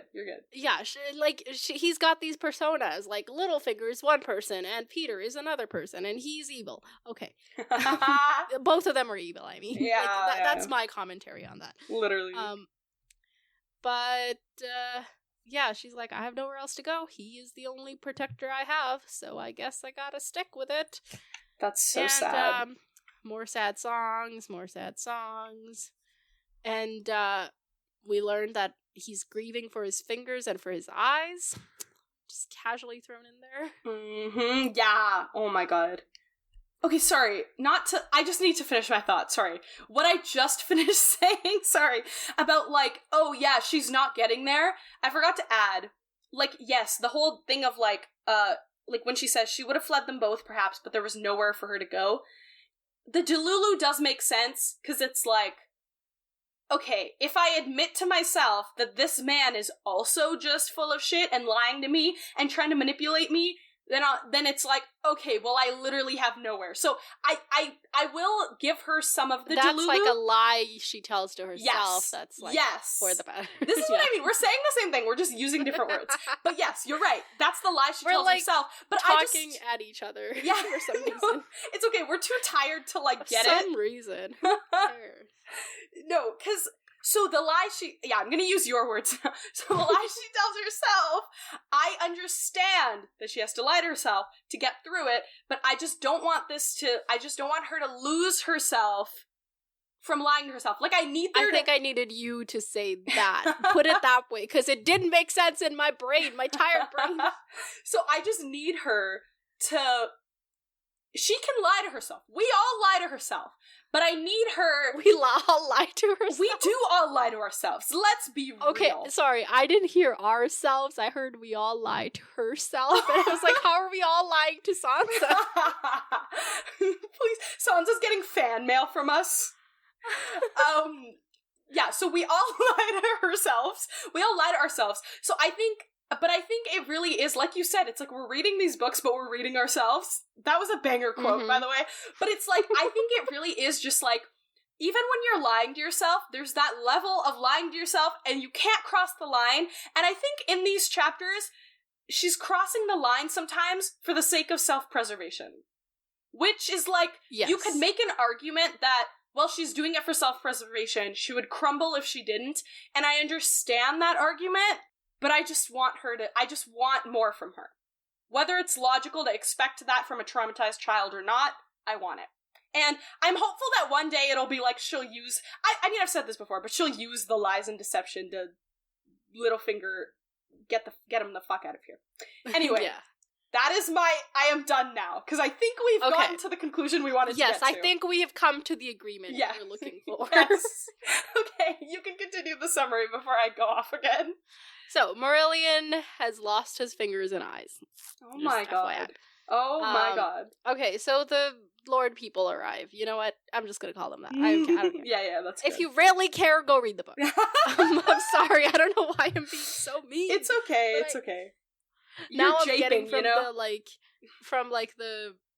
What was I before? You were very, loopy. Yeah. To now I'm angry. Okay, one last thing to say. It is unrelated, so it's okay. It's unrelated. No, sorry. It's unrelated to what I was saying before, so I'm moving on from the rant is my point. Okay. This is a good moving on. He's like, you have your mother's eyes, honest eyes and innocent. When you're a little older, many a man will drown in those eyes. Ew. We've had this before, but it just keeps getting worse, and I feel the need to point it out. However, then later he's like, you have your mother's beauty and my wit? Does he say wit? What does he say? Something like that. Like my, brains. My, like, cleverness or whatever, you'll get far in the world. And I'm like, gross, you suck. Anyway, yeah, just him being, more accounts of Littlefinger being weird. Moving on. Yeah. So, she is then tasked with bringing Robin. Sweet Robin, they call him. I think I called him, like, Robin before, but I can't remember if they had already called him Robin before or not. But instead of calling another guy Robert, I was just like, we're just gonna call him Robin. Yeah. So yeah, she's tasked with getting him ready. She goes to see him. He is like not having it, and she like cajoles him into it. He's like, they locked me in last night, and she's like, oh, that's so sad. But inwardly, she's like, oh yeah, I got them to do that. This creep. Well, no, okay. First off, I felt so bad for this kid in this chapter, and I didn't want to feel it, but I did feel it. I know. I was like forced to feel it. I know. But also, it makes sense that I feel it because he's like literally a kid who has lost the only person he ever knew. Yeah. And has no significant attachments in the world, and no one really looking out for him other than for their own means. Yeah. And he has no goddamn comfort in the world. I don't care if he's 6 or 9 or 20. Like, you know? Yeah. He's literally got, like, literally the only person he had was Lysa. And it's like, yeah. So of course he's gonna, like, he had this, like, you know, we know that their attachment was a little, like, unhealthy. Like, you know, if you study psychologically, it was like one of those, what is it? Like, what are all the attachment types? Oh, like, it was like an anxious, yeah, just the one. I think hers was like an anxious, like, yeah.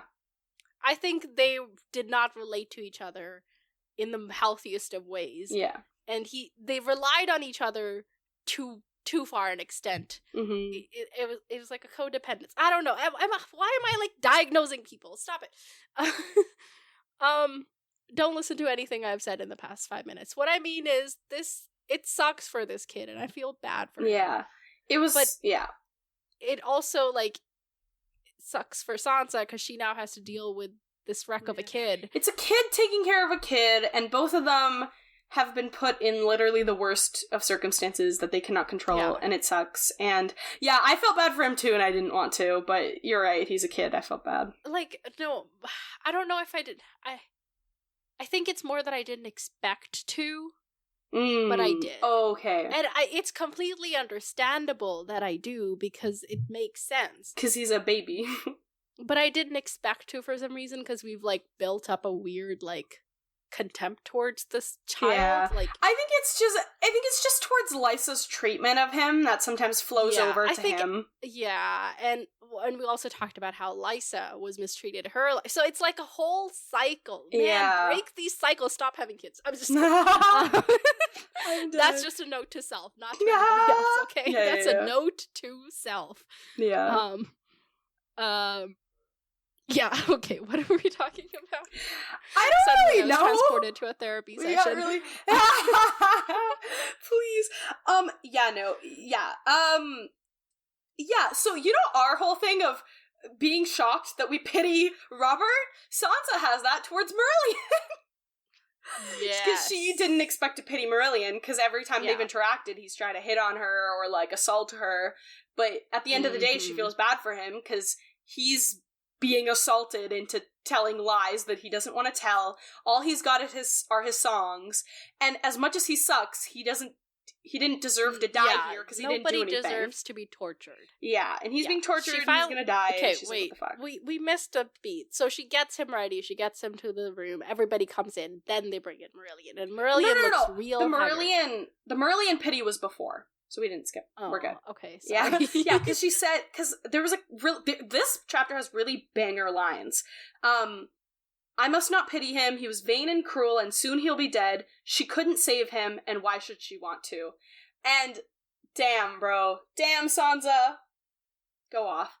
Here's the thing. Yeah. Usually Arya like, comparing Arya and Sansa, usually Arya, obviously Sansa's also a few years older, so it makes sense, but usually Arya has more of, like, the fight, die stuff, but sometimes we want her to be like, okay, do you realize that you just killed that kid? Can we think about that for a second? And then she never does, because that's all she's ever known, and she's also, like, naturally a very feisty, like, she's a doer, she acts, you know, that's who she is, but it's nice, I just like Sansa, I like how Sansa dwells, because this is how I dwell, so it's just nice to see her, like, think about all of these, like, like you said, every single time she tells a lie, she's like, lies can be okay. Like, do you know what I mean? It's just nice to get an overthinker perspective. So, anyway, yeah, she has banger lines. Agreed. Okay, so, to get to the thing, they're like, who did it? Tell us a story. They tell the story. The kid has, like, a... What is it that... Like a seizure? Tremor? Yes, yeah. A seizure, yes. Yeah. Sorry, I forgot the word. I'm forgetting all the words. It's okay. Yes, so, like, it's a very, very tense scene, and Sansa, like, just out of fear, she's, like, crying, which is helping sell her story. Yeah. And, yeah, so then they finally, you know, nobody liked Marillion, we already knew this, like, yeah, everybody thought he was, like, too big for his britches or whatever. But now it's coming to bite him in the ass, exactly, like, severely. Yeah, so, you know, somebody's like, I told Lady Lysa to send him away, and also he called us pigs, and he mocked us, called me Sir Ding Dong. Oh my god! And Lady Lysa gave him too many cool things, even Lord John's favorite falcon. And, yeah, and this is when Baelish is like, it was unseemly, and I put an end to it. Lysa agreed to send him away. That was why she met him here that day. I should have been with her, but I never dreamt. If I had not insisted, it was I who killed her. Yeah, so it bothers me so much when he says stuff where it's like, oh, it's not technically false, but the way he frames things. Yeah. Oh god, I can't. It's just clever, so frustrating. I guess. It's but obviously everybody around him is compelled to be like, no, yeah. It wasn't your fault. Obviously, yeah. Yeah. So everybody's, like, almost too eager to accept this lie, so they're like, okay, cool. This is when they bring in Marillion, and I thought this was where the pity party happened, but I guess it happened a little earlier. But yeah. I guess pity party is not the... Pity party is, like, for yourself, right? You throw yourself a pity party, not for other people. I think you can throw Don't others worry, on your next birthday I'll throw you a pity party. Bro! Oh my god. I'm sorry. It's okay. It's, yeah, he's wearing gloves to cover his missing fingers. Oh god. And, he sings the tune that Littlefinger wanted him to sing. Oh, I loved her so, and I couldn't let her be with this other guy, and, apparently she was pregnant, or whatever. Littlefinger, and, man, what the... He creates such... What? I can't.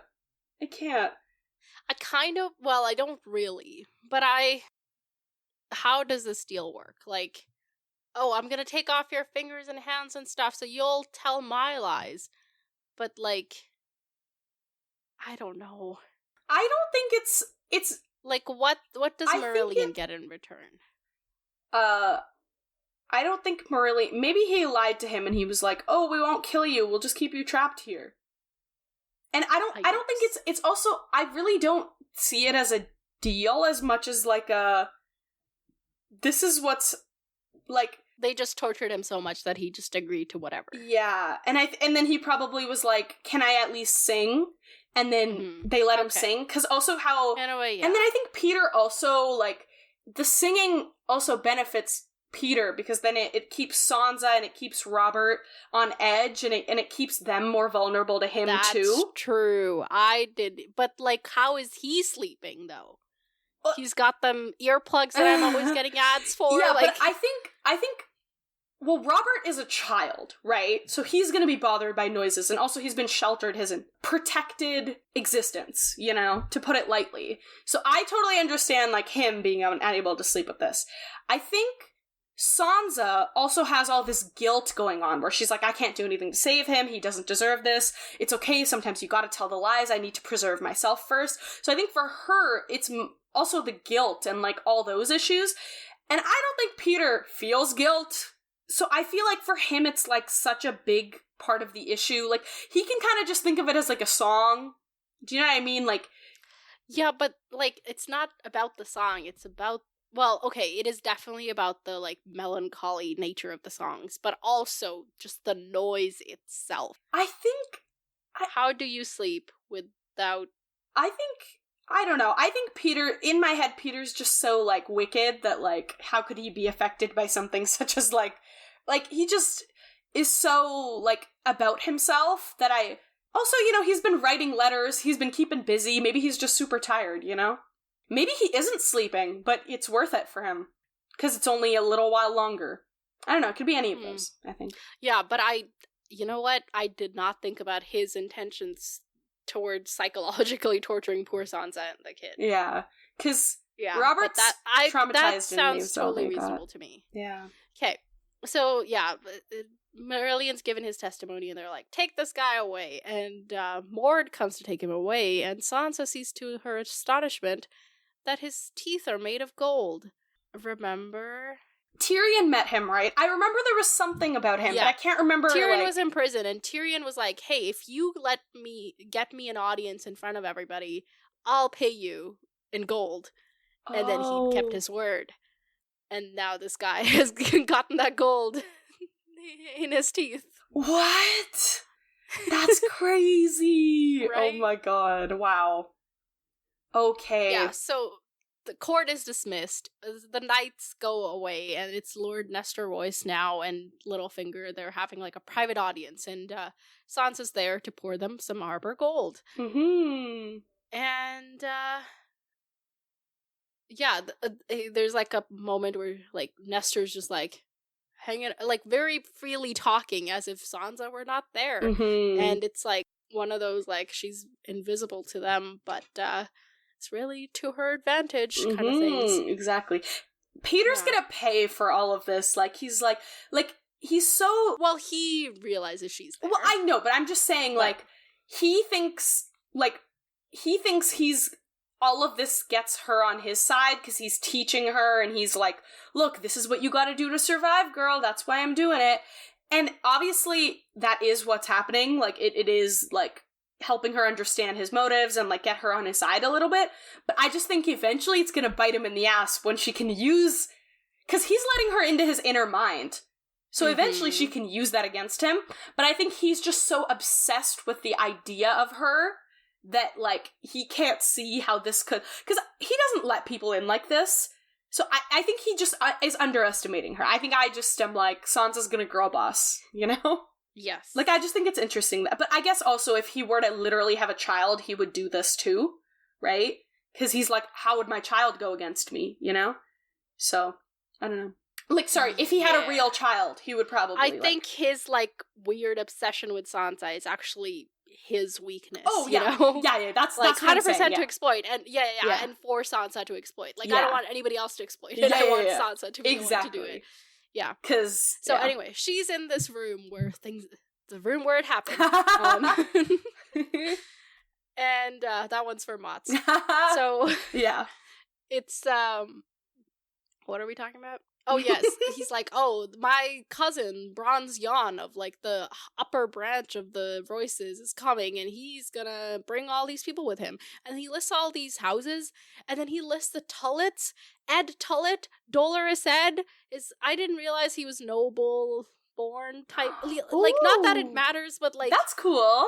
I feel like him and John would have talked about that. Yeah, that's cool. You know? Yeah, that's cool. Slay. Anyway. So I noticed that. But then, yeah, basically, Bronze Yawn, man, what are... Yawn? I'm already Please. his intention is to remove Littlefinger as Lord Protector, and Littlefinger's like, well, what can I do? He has all the power. All I have is this token of my lady's love to you. Mm-hmm. And he hands the guy this parchment, this letter, which is basically declaring him to be, like, forever, like, his family to inherit the Protector of the Gates title and keep it instead of it being assigned from person to person. Yeah. And it's like a big, big deal. And it's yeah, and like the guy's like, wait, I thought I didn't expect this. And Littlefinger's like, oh, she told me you were her rock. And once again, not technically a lie, but a lie nonetheless. In context. Yeah. And the guy's, like, smart enough to be like, oh, this is the right seal, but the signature's off. And Littlefinger's like, well, I wanted to make sure you got what her wishes were, so I signed it myself. You know? And the guy's like, okay, I guess that's fine. And he's, like, proud enough to... No. Yeah, he's like, well, I did serve them so loyally, I do deserve it. I did earn this. And Littlefinger's like, yeah, that's right. To House Royce, keepers of the gates of the moon, now and forever. And they cheers, and it's a happy, happy day. And then it comes to, like, it's like after the party lesson time. So, yeah, Littlefinger's like, okay, come over, let's hash it out. So Sansa's like, well, was it all a lie? And he's like, no, Lysa did call him a rock all the time. She just didn't mean it as a compliment. Please. And she also wanted the gates, like the castle, to go to Robert's brothers because she wanted to have a lot more kids. And so, like, Littlefinger's like, do you get what happened here? And she's like, yeah, you gave him the gates to secure support. And Littlefinger's like, yeah, I did. And he's too proud to ever ask for it. And if I had ever asked him his price, he would have gotten all haughty about it. But instead, I just gave it to him as if he earned it. And now I get what I want, and he gets what he wants. And, like, it's all about knowing people and what they want. Ooh, yeah. He said that, what did he say before? He had that banger line once where he was like, if you know what someone wants, then you can take them down with it. Which is why I'm successful, because no one knows what I want. Not quite, but yeah, something along that. I'm not saying it as beautifully as he did, but that was what he said. That was such a banger. So basically that. Yeah. And one of the other motivations he assigns to Royce is that he doesn't care as much for himself, but this will mean his kids also get all this. Yeah. And men will do things for their children that they would never consider doing for themselves. Which is a very significant thing to say to Sansa, whose dad dishonored himself on his death slab. It was in a bed. For his kids. Yeah. So that, but also it just further is, like, him being like, you're my child. Yes. And I pushed Lady down for you. Because I am... But then... I'm mad at how quickly he picked up the pieces, bro. Like, Marillion was the perfect person for him to frame, and he was right there. You'd think it was, like, plotted. You would. Didn't we discuss the potential... No, but then I think... That it didn't actually make sense. Yeah. But it makes you think, because he's so good at, like... You know, because I think we've had... He is what I am not. He is flexible and goes with the flow. You know? I have one plan canceled a day, and then the entire day is canceled. Yeah. He's like, I got it. Yeah, he randomly just, kills someone, and he's like, oh, I got this figured out. And then he literally makes it better for himself. Because before, he didn't have Royce on his side. After this whole thing, he literally got Royce on his side. And now Lysa's out of the way. Like, he literally makes a mistake and uses it to his advantage. Yeah. Well, I hate it. Okay, and then Sansa goes on, and she's like, well, you got the sign. You could have gotten Robert to sign it, but instead you signed it. Because if you're removed or killed, his claim will come into question, and that means he's only loyal to... He's, like, explicitly loyal to you. She has spent too much time with these people, bro. She's learning. But that's smart, though. It is smart, but it's just like, damn, she spent too much time in King's Landing and with Littlefinger. Yeah. She's learning. And this is when he's like, oh, well, you are my daughter. And she's like, no, I'm not your daughter. I pretend to be Elaine, but you know. And he's like, well, don't say it. Even walls have ears, that kind of thing. Like, yeah. And she's like, do I have to do it even when I'm alone? And he's like, especially when you're alone. Otherwise, someday you'll forget yourself and, like, let it go. So you have to, like, method act it. Yeah. And then, of course, he's like, I'm tempted to say this is no game we play, daughter, but of course it is. The Game of Thrones. Nice little feature.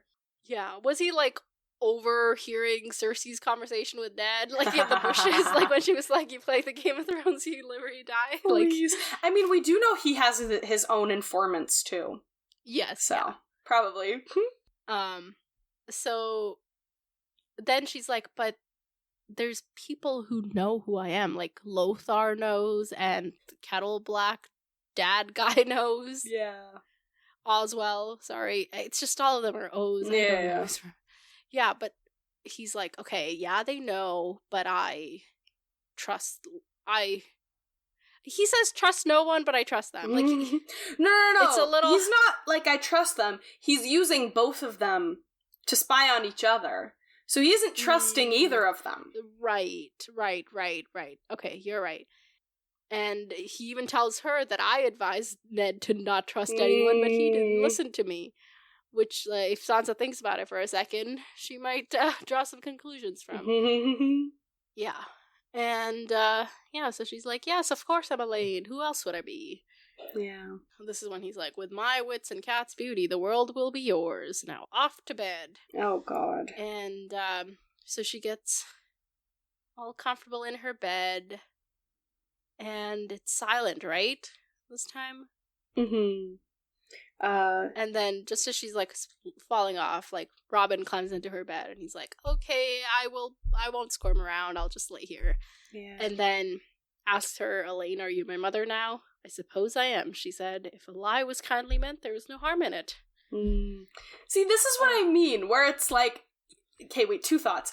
Even the final sentence is like, sure, but no. Like, yes, okay, for the, like, she says it in relation to the lie that she just tells Robert, which, yeah, but also, no. I can't form the words to say what I'm saying. Okay. She says it right after saying the lie to Robert, and that's what she says to herself after that. Which, yes, of course, makes sense. Cool. However, to me, the last sentence of the chapter always holds a lot of weight. So seeing this as the last sentence of the chapter, it almost just feels like the wrong conclusion to end on. Because do you know what I mean? I think that's what I'm reacting to. That's my first thought. Right, because the journey to self is very linear and direct. Okay. Well, but the thing is, we didn't, like, even in other points in the chapter, it always, like, there's still, like, we keep ending on the, like, self-preservation lies. And I get, obviously there's so much development to go. Like, she still has to confront him about, like, Catelyn, about Eddard. Like, there's so much to do. But I'm just saying that I'm ready for it. And the one other thing I was gonna say is just going back to my sympathy for little baby Robert. So, yeah, we're telling him, like, I think the lies that Sansa's telling him are to, like, help him feel better, and, like, you know, he's a little kid, like, and, you know, his health isn't the best, like, you know, a little bit, you gotta preserve his spirit, you know? Because he could crash and burn from this. However, it's also just, like, he's being used and manipulated, and it's just, like, yeah, you're telling him lies to make him feel better, but you're also just telling him lies to use him. Like, do you know what I mean? Like, especially the lies that he was supposed to tell Royce, and, like, all of those things. So it just, like, even the lies they tell him, they're the least severe of all the other lies they're telling, but even those just don't sit right with me. Because it's like, at the end of the day, you're using, like, a 6-year-old, bro. Anyway, I hate the Game of Thrones. This is why I could never be a politician. Because in theory, I could, like, help someone be a politician, but I couldn't do it because I would just, like, have a mental breakdown every day. I couldn't do either. I don't want to do either. I could do either, really, but I don't want to do any of them. Yeah. I think I'm the opposite, where I'd want to, because sometimes I get so mad that I'm like, I think because for me it's like, I get really mad and then I want to take things into my own hands. So that's why I would want to, but I wouldn't be able to do it because it just, the amount of, like, moral gray that it requires, I just couldn't do it. Like, I just couldn't. It would, like, eat at me. Like, you guys, I tried to be a oh, do you know about my salesperson stint, right?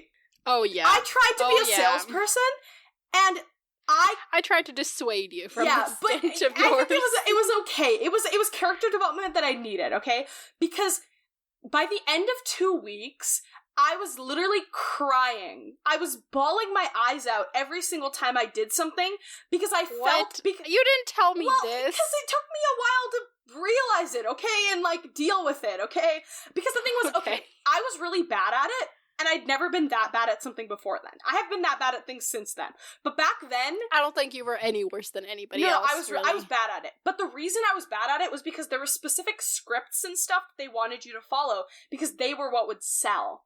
But I would alter the script to, like, I would, if there was, because there was a lot of emotional manipulation involved, let's just put it there and not go on, but I would alter it so that it wasn't emotional manipulation, it was just, like, them making a decision whether to buy from me or not, which made me bad at it. What sells. But that made me bad at it, because that was literally the reason it wasn't working, was because I was changing it from being emotional manipulation to being, like, do you know what I mean? So, and that's literally not what sells, you know? So, but then I was crying, and I didn't tell you back then, because I thought I was crying because I was bad at it, and I hate being bad at things, I want to be good at things, but now then afterwards, when I looked back, because it's been years, it was really me crying about, like, the morality of it, because I just hated it, like, it was just so, like, I was like, I can't do this. This isn't, like, I need to be, like, helping people, and, like, I need to be okay with what I'm doing. You're too good a person to be a politician or a salesperson. I couldn't play Well, not that salespeople aren't good, okay? Not that the salespeople aren't good. It's just you really have to put aside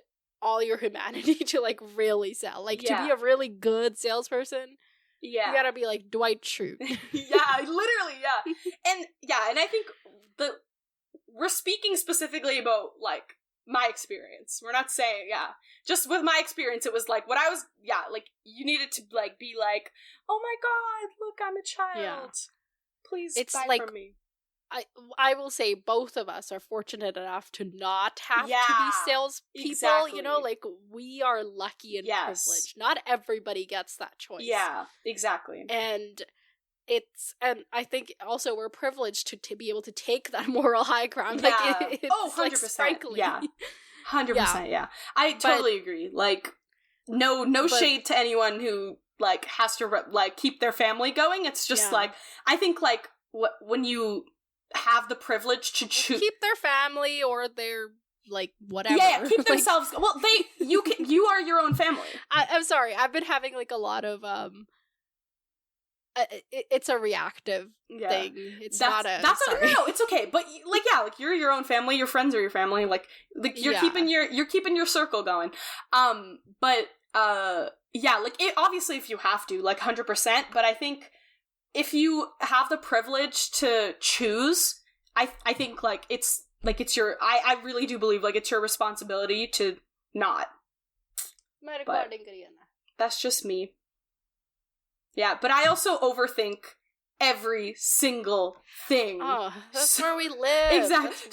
That's also why I could never. That's the thing. I couldn't put it aside because I can't stop thinking. Anyway, I can't play the Game of Thrones, is the conclusion.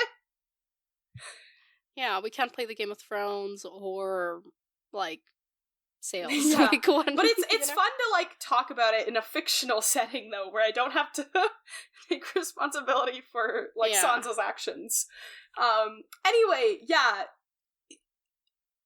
tough game to play, man. Tough game to play. I understand that she has to put aside some of her things, but I think I'm just explaining my bias and why I'm always like, no, she needs to do better, because to me it's like, she can and she should. Anyway. Yeah. Okay. Predictions. All these people that are, like, about to gang up on Littlefinger, are they gonna succeed? Just yes, no more. Don't tell me anymore. They will not. He's a sly fucking Littlefinger's gonna, He's got his deals going on. This guy's got 20,000 people, bro. We're good. He's literally the leader. He's probably, like, the second person with the most power right now, and he's on Littlefinger's side, so we're good. Will Sansa be found out? Not in a significant way for the next little while. Okay. Like, if any of them realize, they ain't gonna say shit about it, you know? Cool. You know, I still want to meet, what's her name? Where's Maya? Is she still alive? She should also be at the gates. I know, but we haven't seen her. Yes, okay, well, maybe we'll see her. Okay. I think I had one more thing while you're thinking. I'll try to find it.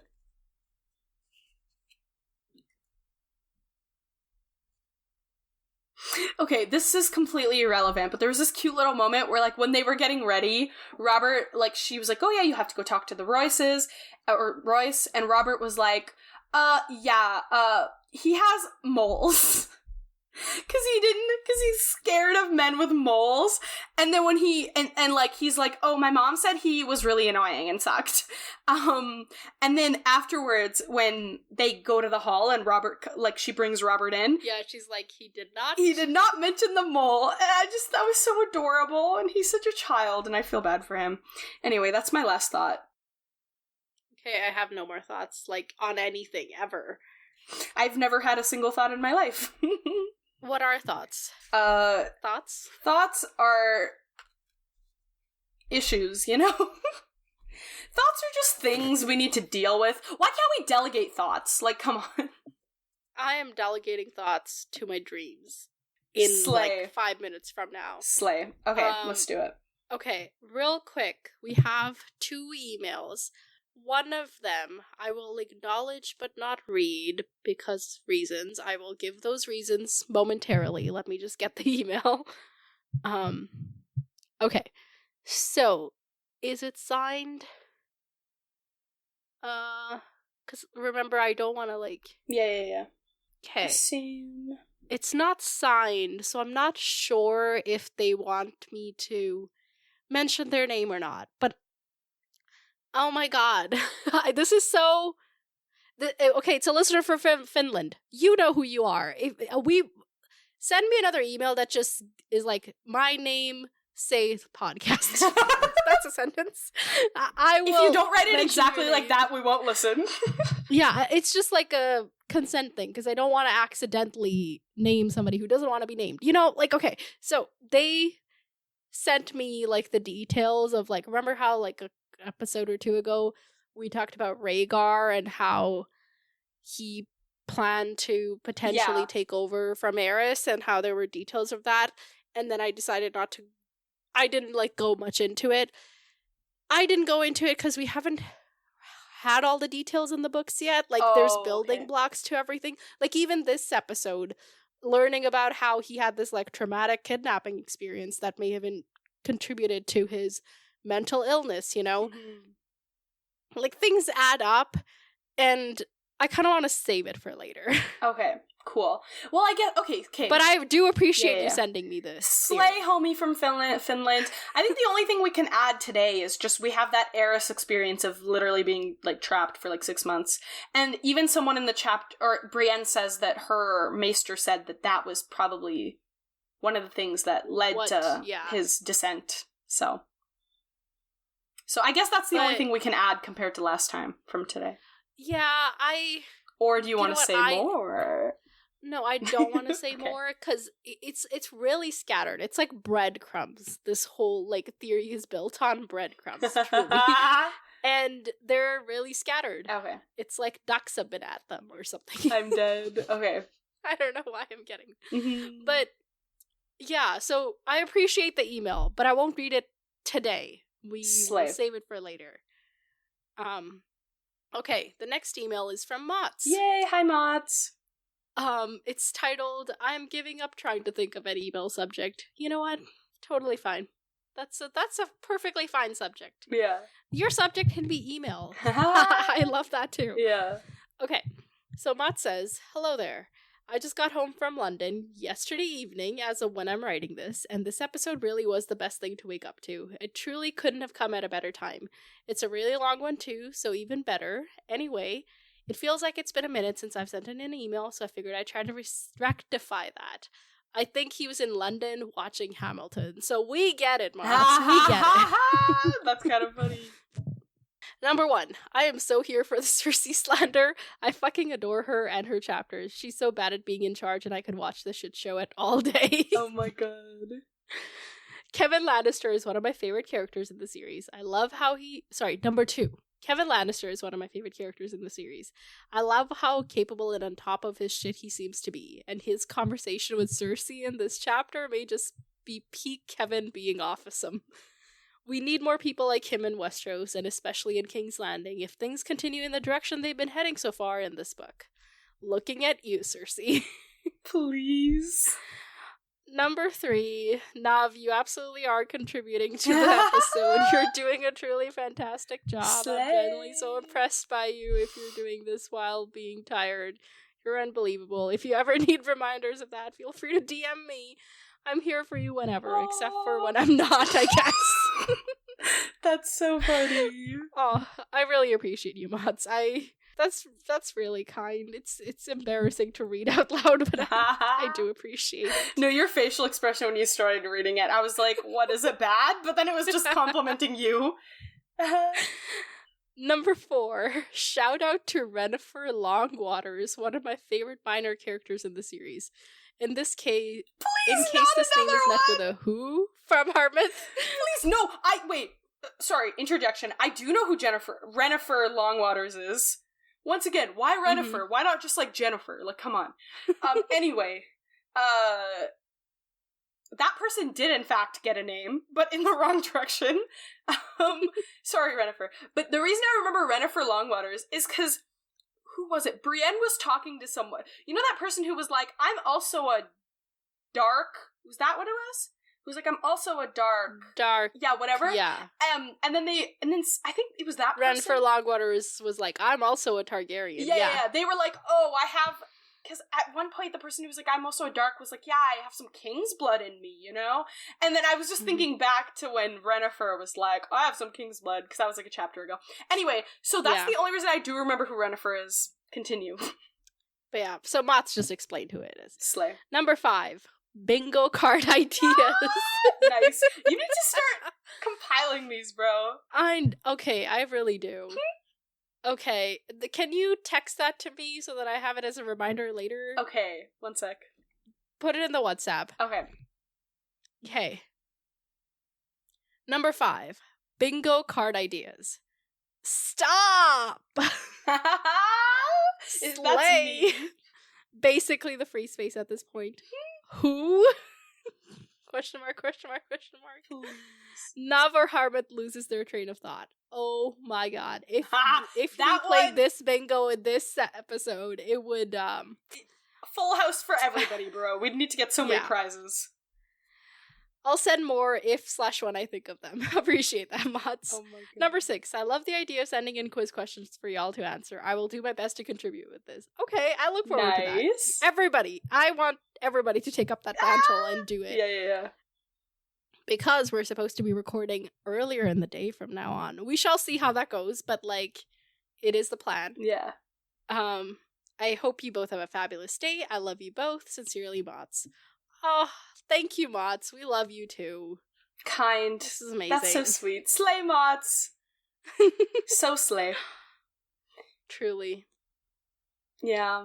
Also, y'all... But also, no postscripts? I am shocked. Wait. Is this an imposter? Yeah! Oh my god. Mott's got hacked by a Hamilton cast member, confirmed.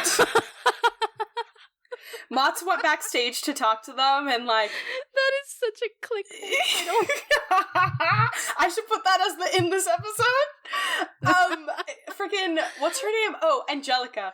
Angelica was like, what's this man doing? We're trying to, what does she say? She's like, when I meet Thomas Jefferson, include women in the sequel. What was that? Think of it and then put it in when you've edited it. Anyway, it's fine. People who know what I'm talking about know what I'm talking about. The Constitution. If you know, you know. Yeah, if you know, you know. Putting women in the Constitution. She was like, come on. And she was like getting mad, and then Mats came and his phone was open, and then she hacked it and sent us an email. Anyway, that was really long-winded. Can you tell I'm getting delirious? Y'all, I have so much butt sweat, I'm dying. Anyway, that is so I always forget unnecessary. no, it's not unnecessary. It has been my butt has been it's grueling. No, it's not unnecessary. It's just like one of those like funny things to say to a funny thing to y'all say. don't understand. I have no capacity for heat, and my ancestors would be not proud of me. Like, I can't handle it. Anyway, summer episodes do be like this. Go sit on like a fan or something. Sit on a fan and please. Not a fan of the podcast, like an electric fan. Oh my god. Okay. It's getting out of control. We gotta wrap it up. Send us more emails. Well, 9, 10. So we're reading 11, 12. Okay, sorry. Numbers. Remember when I was like, I can count in 5 languages? Now full circle. We can't even count to 12. Number 11. The Kraken's Daughter. No. No. Well? No. Who do you think? It's Asha. Would make sense. Wait, that's crazy. Oh my god, we never get POVs I wanted. That's so cool. Okay, that's cool. Well, you didn't get Rob. I don't know if like there's any other POVs you wanted and didn't Any get. of the ones that I say I want, we still haven't gotten. Who did you say? I don't know. Okay. Well, I think Cersei's the only one that I wanted that we did get. Okay. Well, here you go. Wait, that's we're still. So, it's 11. What are we seeing from sorry. The Kraken's Daughter? So, the prophet was the guy. Her uncle, like Euron Greyjoy. Oh, we're getting 2 of them? Oh my god, what are they doing? Things are about to get spicy. Oh, are we gonna get the moot? He was about to call a King's Moot. Yeah. Maybe she'll go to the King Moot. Maybe she gets selected. King's Moot. Okay, fine, whatever. Well, if she goes, won't it be a Queen's Moot? It's okay. It'll be... Well, I'm just, like, being contrary. No, it'll still be... It's like in French, when you do plural. And it still only counts as... Cols de sac. What? What did you just say to me? Cols de sac. Is that what that's called? Like this... It's this whole thing in Gilmore Girls. Wow, I'm referencing so many things today. But they have a whole thing about, like, how in French, the plural of cul-de-sac is cols de sac, but the S, you don't pronounce it, so it's just... Oh, it's still cul-de-sac, so what's the point? Yeah, but also instead of cul-de-sacs, it's called cols de sac. Oh yeah, but most of us would be more likely to be like, the cul-de-sacs. Yeah, because, like, that's French, and this is English, and different rules. You know, whatever. Yeah. Doesn't matter. So, maybe it's that rule. So, Asha, King's Moot. It's still the King's Moot. King's Moot. Yeah, we'll be King's Mooting. Maybe Arya, not Arya, Asha. Maybe, you know what? Let's be optimistic. Asha wins. Let's go. But then there's a controversy because people are like, she's not a King Moot, she's a Queen Moot. Okay, cool. They'll be like, that's a moot point. Maybe that's why it's called a King's Moot, because after that, any argument is against moot. The king is moot. Whoa. Slay.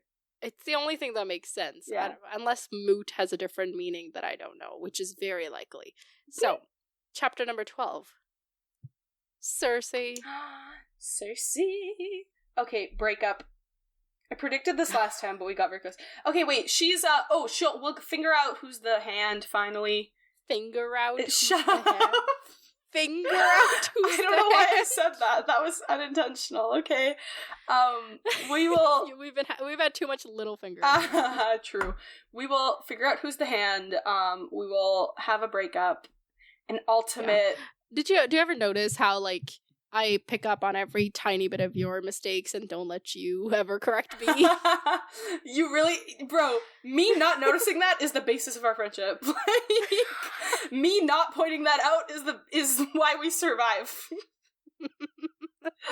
We don't, that's the thing. Well, there, I'm gonna take up the mantle, and why do I keep saying the word mantle? It's okay, because you're being all fancy. You're like, you know?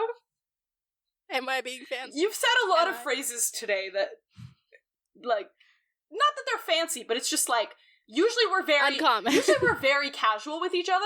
Like, they are phrases that we use, but not I with think each other. I generally talk like that more so than any regular person. Maybe, I don't know. Like the fact that like I like to say farewell instead of just bye. Yeah. No, yeah, for sure. Like, I'm not saying it's things we don't normally say. I just think like today it's happening a lot more extra. But today it's happening a bit more. Wow. Anyway, where were we going with that? Anyway, so yeah, I'm going to call myself out. Okay. Moving on. Okay. Cersei. Oh yeah, I told you what I think we'll see from Cersei. Oh, just the breakup? That's it? That's all? A woman is only defined by her relationships to men? Bro! I said that for Jaime's chapter 2. Y'all need to calm down. Every time I say anything about Cersei, someone starts being like, oh. And I'm like, y'all, I'm saying it because it's Cersei, not because she's a woman. I promise. Okay, fine. I don't think anybody's accused you of that. I remember being accused. I can't explain to you when or where, or maybe it's me. Okay. Maybe I'm accusing myself. Well, stop it then, people. No, but I was only being sarcastic. I'm saying it as a joke. I'm not actually like, people are being mean to me. I'm just saying, like, it is a thing. I was actually referencing Ted Lasso. Everybody go watch it. When he, oh wait, you did watch all of season 1 again, right? And remember things now? So good. You guys have to go watch it. It's so good. Oh, really? Now they have to watch it? Now? Shut the fuck up. You know what? Why?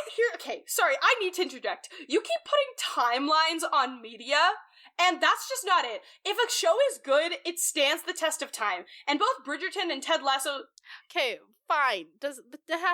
It's not a timeline. It's not about when it's relevant or not. It's about me wanting to talk to you about it now. I know, but I'm joking and making it about the hype.